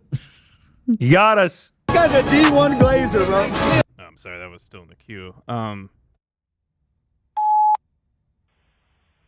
Yo, what's going on? Just wanted to say shout out our boy Raging Al, Long Shout out Island's to Raging finest. Al, bro. Wanted to give him a special thank you for the $1,000 that he gave me recently for winning his contest. Damn. On Instagram. So Sick. Shout out once to Raging again, Al. yep, shout out Raging Al. Legend. And GC, we need you to take over the Helwani desk at least one day more a week now. I Let's can't go. do that. Can't do that. I don't have the mental fortitude to be able to do that. You just did it. Lights are bright here, man. Yeah, did it 1 week. Can't keep it up. Can't keep it up. Doing 2 shows is a lot. You got to plan for a lot of shit. Also, shout out to the fans. I was walking on the street the other day and some guy stopped me. He was like, yo, James He stopped me. He was like, yo, GC, what's good? I was like, oh, what's good, man? He just goes, shout out. All he said, and he just kept walking. I love it. Keep it pushing. I was Shout like, out. oh, yeah. Shout out, man. Hey, this is my first voicemail Let's leaving go. for the boys in the back.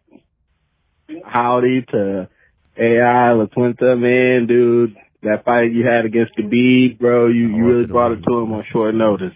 Y'all keep doing your thing. Yeah. Much love. Bye. Much love, brother. Appreciate the call. Yeah, shout We'll out. relay the message to Raging Out. A lot of people showing love to Raging Out. Shout out. That man, he was great. Him and Beethoven. Been in contact Beethoven. with Beethoven. Shout out to him.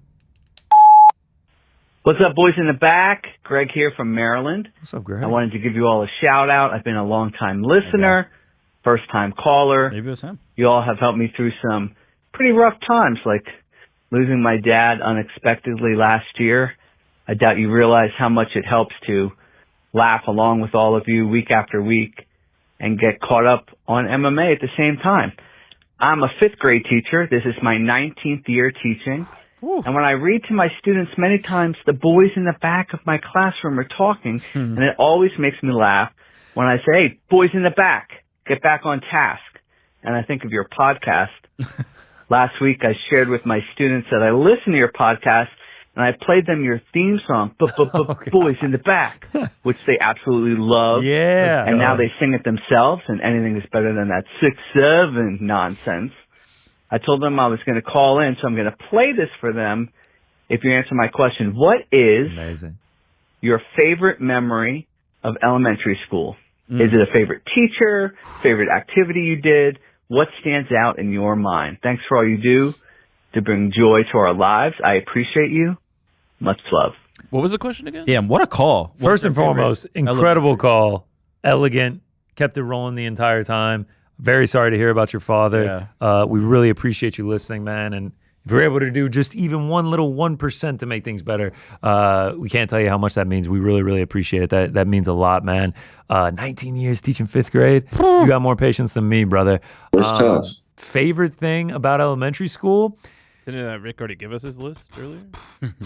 That's a good one, Frankie. That's a good one, Frankie. Shout out to Talking Kelly. Bayside High, baby. I was going to say, shout out to Kelly Kapowski. I loved recess, man. I was one of those kids that would like sweat like hell at recess. Yeah. Like I would go out there going hard on the 4 square courts, the tether ball, the basketball. You get a football game going. Fridays, you get the extendo recess where you get like an extra 15 minutes out there. Loved recess and PE. I was that like chubby 5th grader that like definitely reeked of BO because he sweat so much at recess.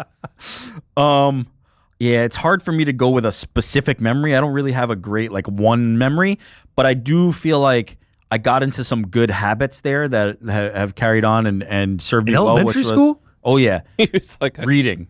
I was a voracious reader. Like I was books. Like I'd be reading in class while the lesson's going on just because I was so hungry to like read. What were we reading? Junie B. Jones? Goosebumps. Oh, Raven. shout out. I was on those Goosebumps hard, Raven. heavy. What did he say? He said the Raven. Simple 20 minutes. Bro, I was Goosebumps was sick. Goosebumps. Used to scare me the dummy ones. Night of the Living Dummy. Yeah. Top 5 Goosebumps wouldn't be a bad pound for pound. Captain Underpants, Yeah. legend.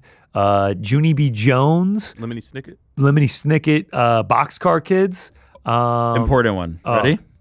Goosebumps or Goosebumps Choose Your Own Adventure? Oh, I was straight OG. Goosebumps. OG. I was straight Goosebumps. I like started the Choose R.L. Your Own Stein show. should have made the the 3-namer today. That's not bad. Not a bad one. R.L. Stein. Yeah. Are they still? It By looks the way, like they're they still. came back. Yeah, they did come I was back. gonna say, and like, bro, it looks like they really like made the covers way less scary. Dude, some of these covers, I'm looking at the Haunted Mask one, like some of the used to be covers were terrifying. creepy, Yeah, bro. yeah. They were super creepy. Yeah, Night of the Living Dummy.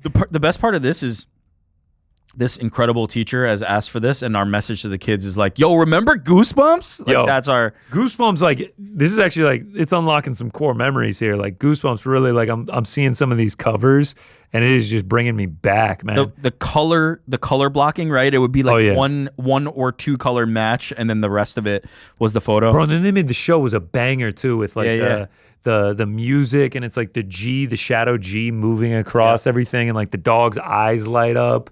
It's like ding, ding, ding, ding, ding. Yeah. Oh yeah. Shout out to Goosebumps. Shout out Goosebumps.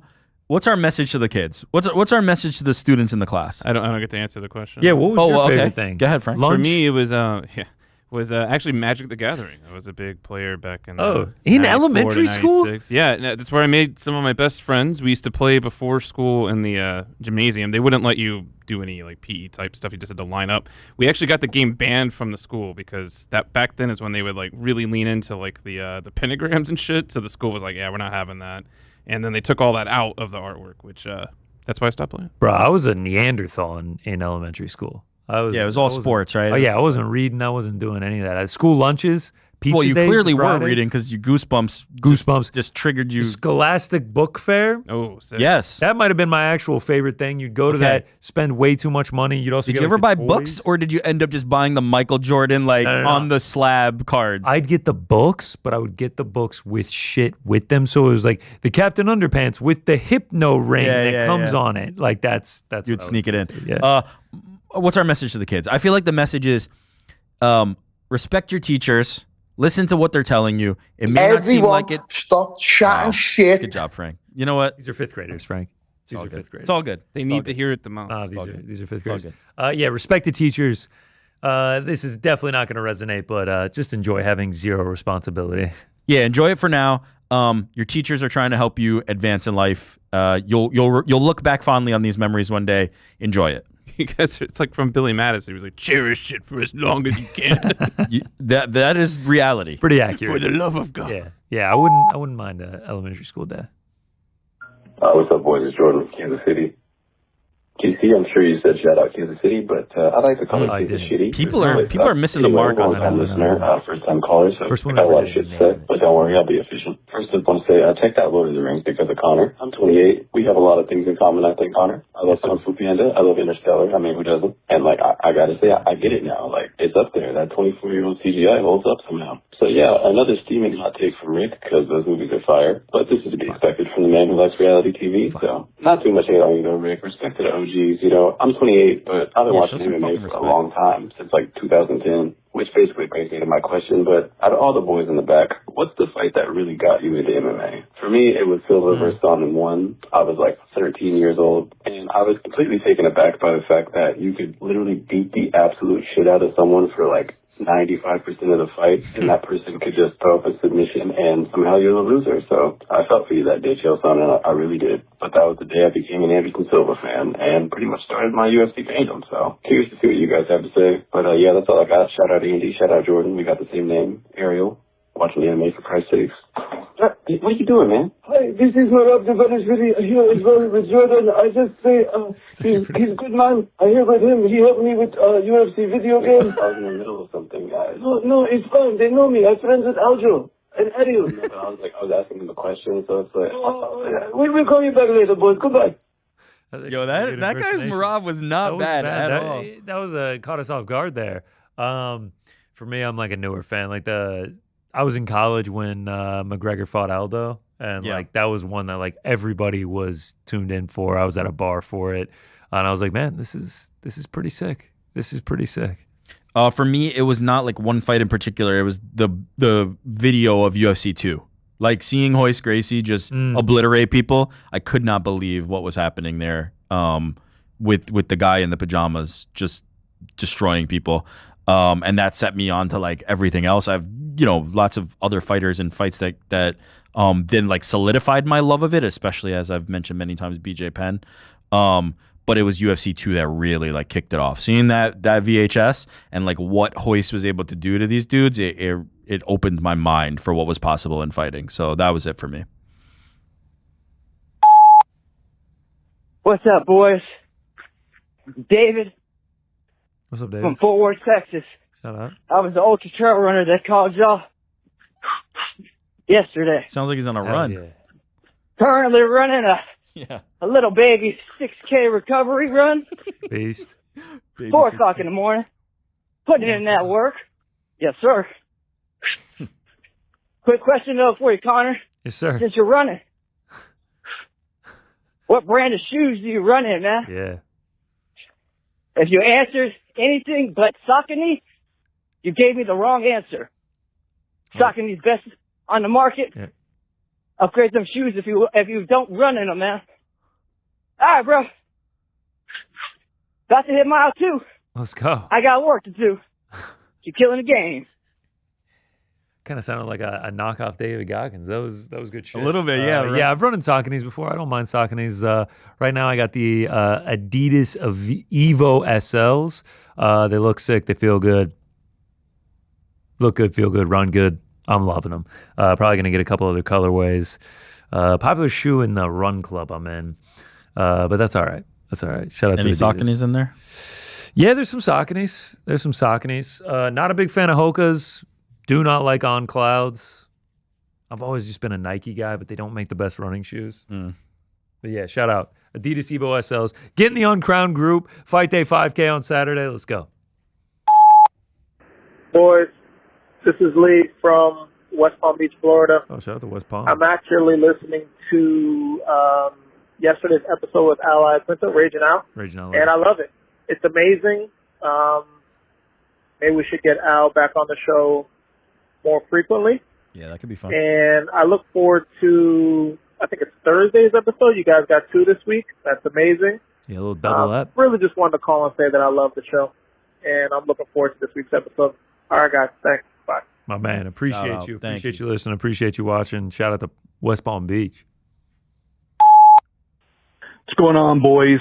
Harry calling again from Long Island. Hey, shout It's out. going to give you a lot of shit, GC, as usual, but we appreciate hearing you repenting for your sins and that you are now a Long Island fan. No, I still fucking hate Probably Long Island. because Just kidding. Ally Quinto was in arm's reach, but whatever. Still counts. All right, back to business. Questions for everyone that's in studio today. Who's planning on going to the MSG card? I have only ever been to one UFC event, and it was the one at MSG post-COVID, and I had decent seats. Price was about maybe $350 a seat, and now they've over doubled for like nosebleeds. So crazy. I ain't gonna be there. Might go to the bar with the boys. But what about you guys? What are your plans? Probably here We'll for be a watch here. party. Yeah, I really want to go to an MSG card. They are great. They have tradition, historically been fantastic. As we talked about earlier, the prices continue to rise, but yeah, we'll be here. Watch it with us. Don't forget the bar. Throw that joint on the TV, and then on the second screen, you throw me and GC on there. Go pick up a 24 rack, 2 pizzas, call your boys over, and you got yourself a night.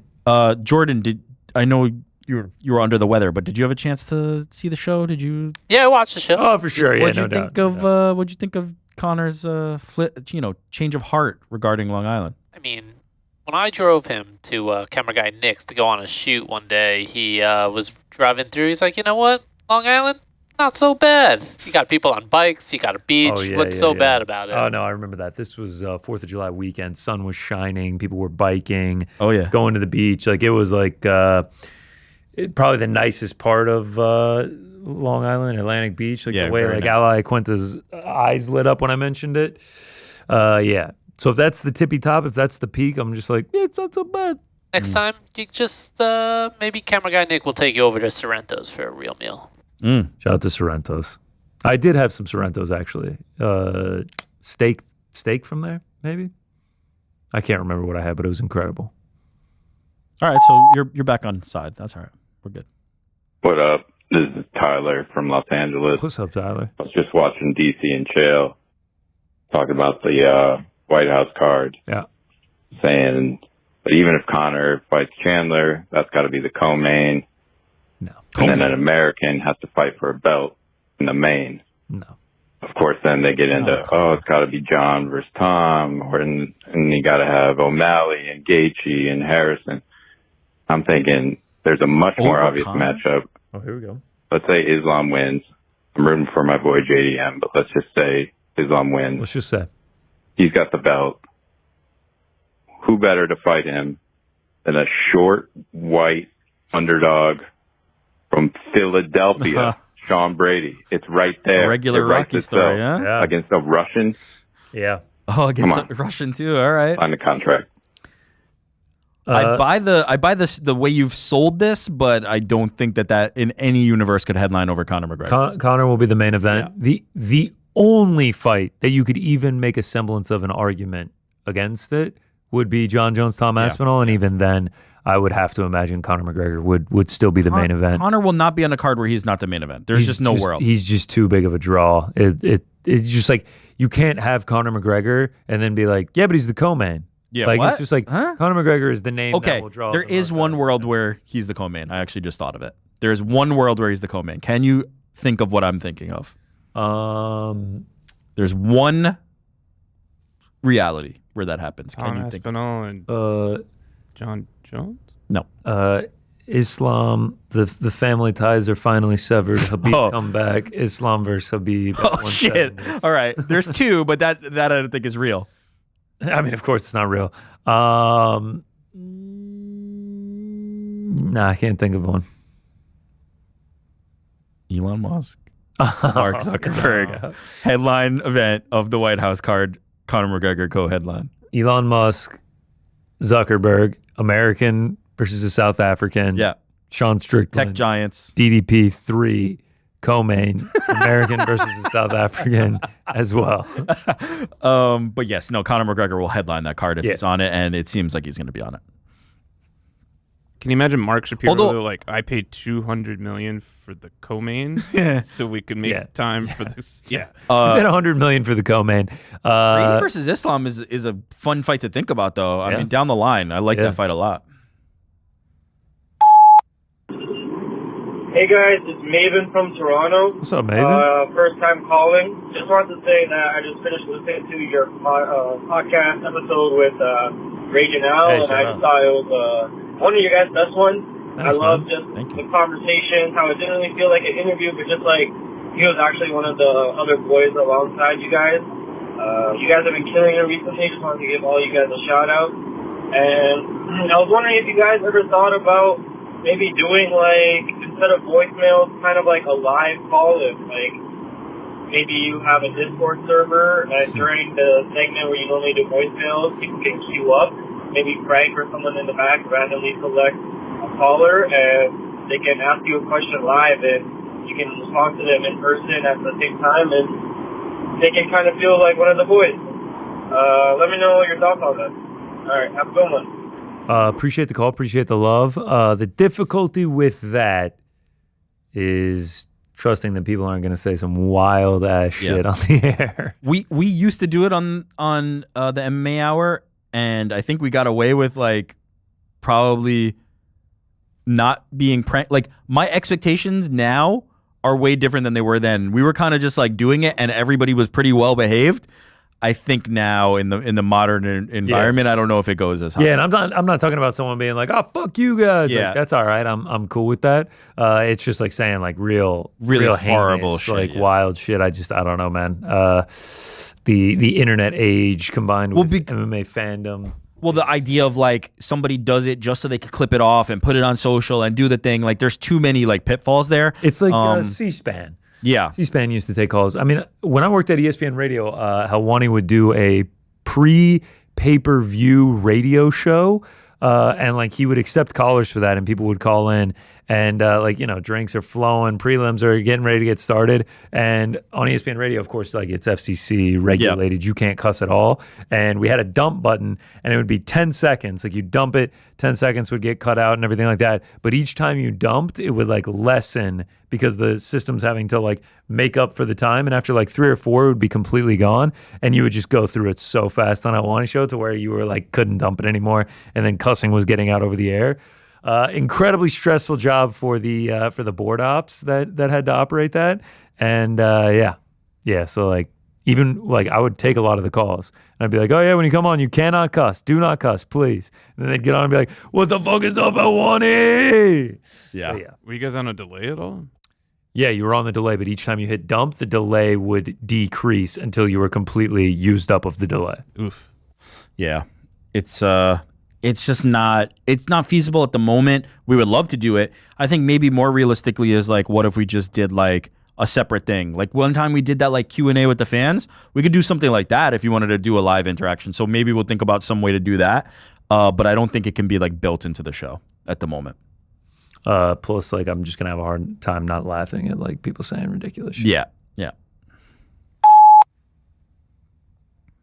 Boys, Double D trying to ruin the Cal Ripken streak again, but it's not going to happen. John Martin's not on coming for mine your that neck. you're going on today. It's the usual time, Thursday instead of Friday. Anyway, big news for the PFL this week. For a change, you heard it from someone other than me. New CEO John Martin. Announcing historically the PFL crown champions through its season or tournament format, where the winner held the title for that year. And he says he recognized this created some confusion about who truly sat atop each division. I don't know about that. That confusion grew, when the PFL and Bellator merged. Great decision. Don't agree with that. Bringing in not only tournament champions, but also legacy Bellator champions who defended their belts, leaving fans unclear on who the definitive champion in each weight class was. Okay. We're now simplifying our championship system. Going forward, each division will have one PFL world champion, the single undisputed title holder in that weight class. So there you go. We listen. Upcoming fights: Usman Nurmagomedov versus Paul Hughes 2. Corey Anderson versus Davlet Gishmuradov. I said it twice. Of course. And Vadim Nemkov versus Henan Ferreira for the PFL Heavyweight World Championship. And, of course, Chris Cyborg versus Sarah Collins. And, no, Francis is not going to defend his one-time super fight belt. That is as clear as day.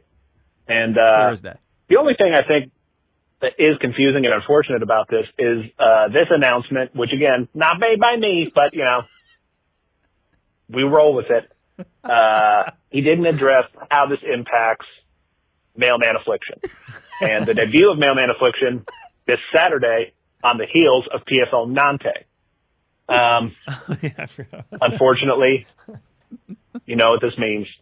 The regional MMA format for Mailman Affliction is going away. So we are efforting to figure out what to do with this card. All of the amazing Mailman fighters are going to have to go back to their roots, and we will circle back with what we decide to do for the unified, worldwide, undisputed Mailman Affliction belts. That's all I got. Frank, you excited for Silent Hill F? Take it easy, boys. Talk to you next time. And Al, I'm sorry. Okay? I tried to do what I could. I truly feel bad that we hoodwinked you like that. And that's all I got. Beethoven. Take care. That's in reference to saying he was going to sign his boy Beethoven. But I think we're locked in on Beethoven. We're DMing with him on IG. Maybe get a couple of shirts in and just follow his career. Man, great call from Don as always. I did feel a certain type of way when we saw John Martin up there, but I did too. Okay, here's the question though. I felt a certain type of way, and then my brain immediately went to when do we start getting calls from John Martin? When does John Martin start calling the show? We are the official PFL news break. We are the official, and LFA as well. And thanks to Daniel for breaking that LFA You've been news. known to break some LFA. Shout out Don. Don is just a legend of the game. Shout out to Mailman Affliction as well. Mailman Affliction. That's all the voicemails. All right. We got any super chats? Thanks for all the calls. Thank you. Super chats. We do have some. Are we gonna? What up, you learn about beauties? them? Oh, okay. Hey, appreciate that, Del Red. Any thought on the Don Davis voicemail offering Al's teammate a spot in PFL? A bit awkward on the reveal, yeah? LOL. We just addressed was this a little bit 5 awkward. seconds ago. I could see That's the funny. glimmer in Al's eyes. Like there was a little twinkle. He was like, "Oh," and then we were like, "It's not actually Don Davis." But as Connor said, I think he followed me on Instagram. I'm sure he followed you. Oh yeah, I sent him a message. Al asked me to get in touch with him, so I think we'll figure out a way to make good on that. But not for nothing, now he's getting love on the Boys in the Back 2 weeks in a row. So shout out to Beethoven, shout out to Tommy. So we'll see how his career goes. He's 1-0, And it seems like, according to Al, like he's one of the guys at the gym that they're looking at as like a big time prospect. So we'll see how that keeps going for him. And thank you for the $10. We'll put it to good use. Sup, fam? Sending weekly aid for Mysterious Frank. Buy a dictionary. Why buy a dictionary? What if Frank can't read? I can't Oh. read. I don't know if that's going to help him because he's not going to be able to read it. Can you get a dictionary for $10? Frank communicates through sound bites the way Bumblebee from Transformers communicates through radio. He's our Bumblebee. I get that. I like that. The I like drops that. are Yeah. communication. Just saw the pound for pound list. No. Wow. That's a Yves fucking great Saint call. Laurent. Yves Saint Laurent. Yves Saint Yeah, YSL. That's a fucking great call. That's a powerful name. Yves in itself is a sick name, and then it's Saint Laurent. Are you kidding me? Yeah. That. So which mattered more when you were thinking about it? Like the person, the name, or it was like it had to be combo? So like to me, Daniel Day-Lewis is like elite of the elite of the elite. Yeah. Like, he only has like 29 movie credits to his name, 3 Oscars. Like his hit rate is like, are you kidding me? Like 10% of the movies he's in, he wins Best Actor. Yeah. Like, are you shitting me? He's like the elite. But like The names Daniel are... Day-Lewis doesn't go as hard as Philip Seymour Hoffman. Sure. By the way, I mean, acting-wise, like pretty comparable. Philip Oh was yeah, two elite. like, two elite actors that don't get the appreciation. They're not like the Hollywood superstars. Well, I mean, Daniel Day is definitely revered and like looked up in that category. But honestly, I'm putting Philip Seymour Hoffman up there. He was might be 1-2. Yeah, Might be 1-2 of this generation. amazing. Legends. He was amazing. Legends. Yeah, that and Wolfgang Amadeus Mozart. That name goes stupid hard. Each individual, Wolfgang, hard. Amadeus, hard. Mozart, hard. All three are. How did Bach beat him out? I feel literally Wolfgang is like a solo, and then the movie about him is called Amadeus, and then in the last name, obviously everyone knows. So the thing is, like, it doesn't flow as well. Wolfgang Amadeus Mozart. It's almost like 3 individual. Johann Sebastian Bach flows like a serene river. Like it's like Johann Sebastian Bach. Like it's just like, oh, here he comes. JSB in the house. Johann Sebastian Bach, everybody. Give it up. Legend. That was all of them. Oh, all right. Oh. Whoa! There's one more. Who's winning the Ryder Cup? Team USA. I don't know anything about Ticket to the bank happening this weekend at It's a Bethpage, Black. yeah. Yes. This is a golf tournament? This is like... It is a Europe versus American golf competition. Oh, yeah. Okay. Happening out on Long Island. Bethpage Black course. The hardest one there. Home to many majors. Last one being PGA Championship in 2019, which I was in attendance at. Have also played it myself. Hopped on the old links. Parred the first hole. It was unbelievable. I was like, maybe I'm cut out for this. Didn't get a single more par or birdie for the rest of the day. You got to walk it yourself. There's like a sign that's like, warning, you are now entering the black course. Like, this is only for skilled advanced golfers. I am not that. The rough is about yay high. But yeah, it should be a great weekend. Crowd goes nuts. And it's like a big, like, America versus Europe. I saw an article earlier today from like a Long Island like news outlet where they were saying people were renting their houses for crazy amounts of money. Bruh. For people coming to town.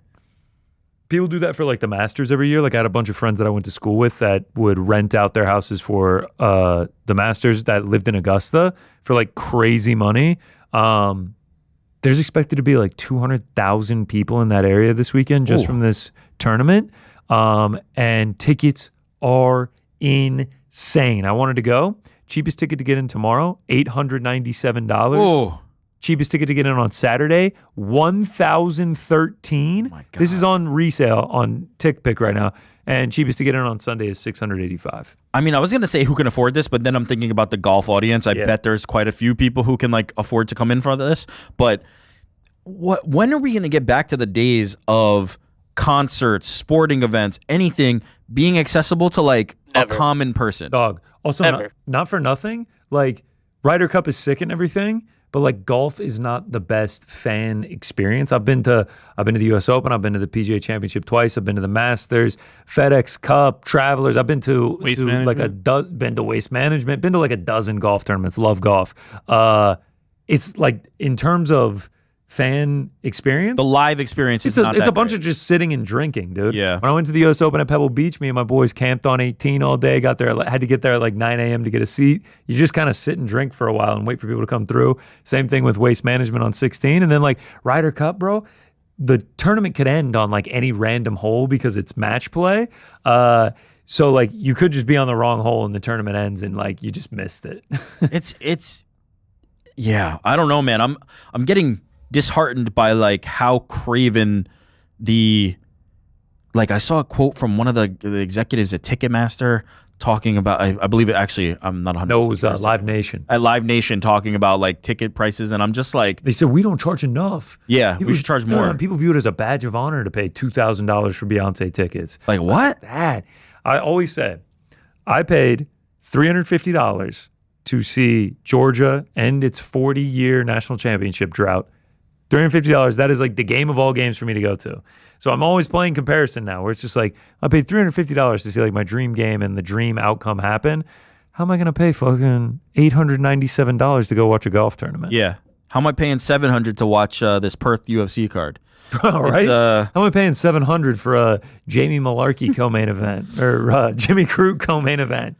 Like, get the fuck out of here. Yeah, that's scary times, man. It's a weird time. I wonder if we'll have a return to norm. The thing that gives me the hope is even like the fast food restaurants, even McDonald's is like, all right, we may have gotten a little out of pocket with like $20 value meals. Like, we're gonna bring that Big Mac to $8. So you ask, like, when is it gonna stop? It stops when people stop buying it. Yeah.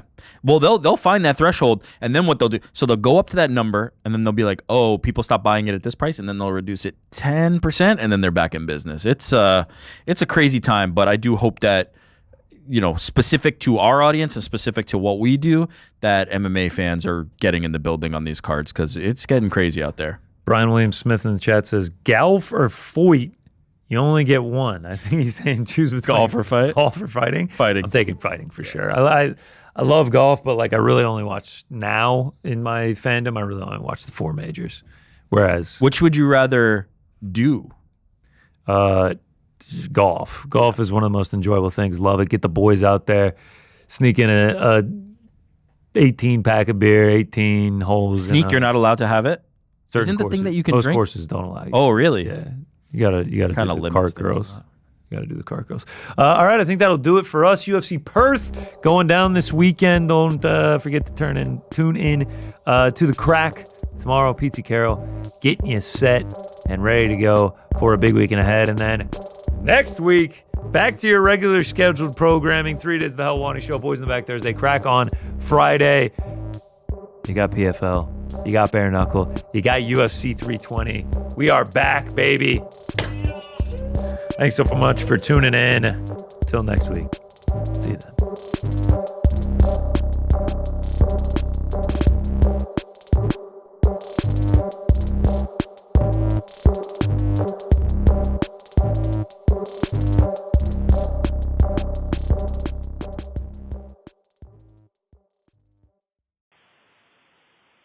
Thank you very much.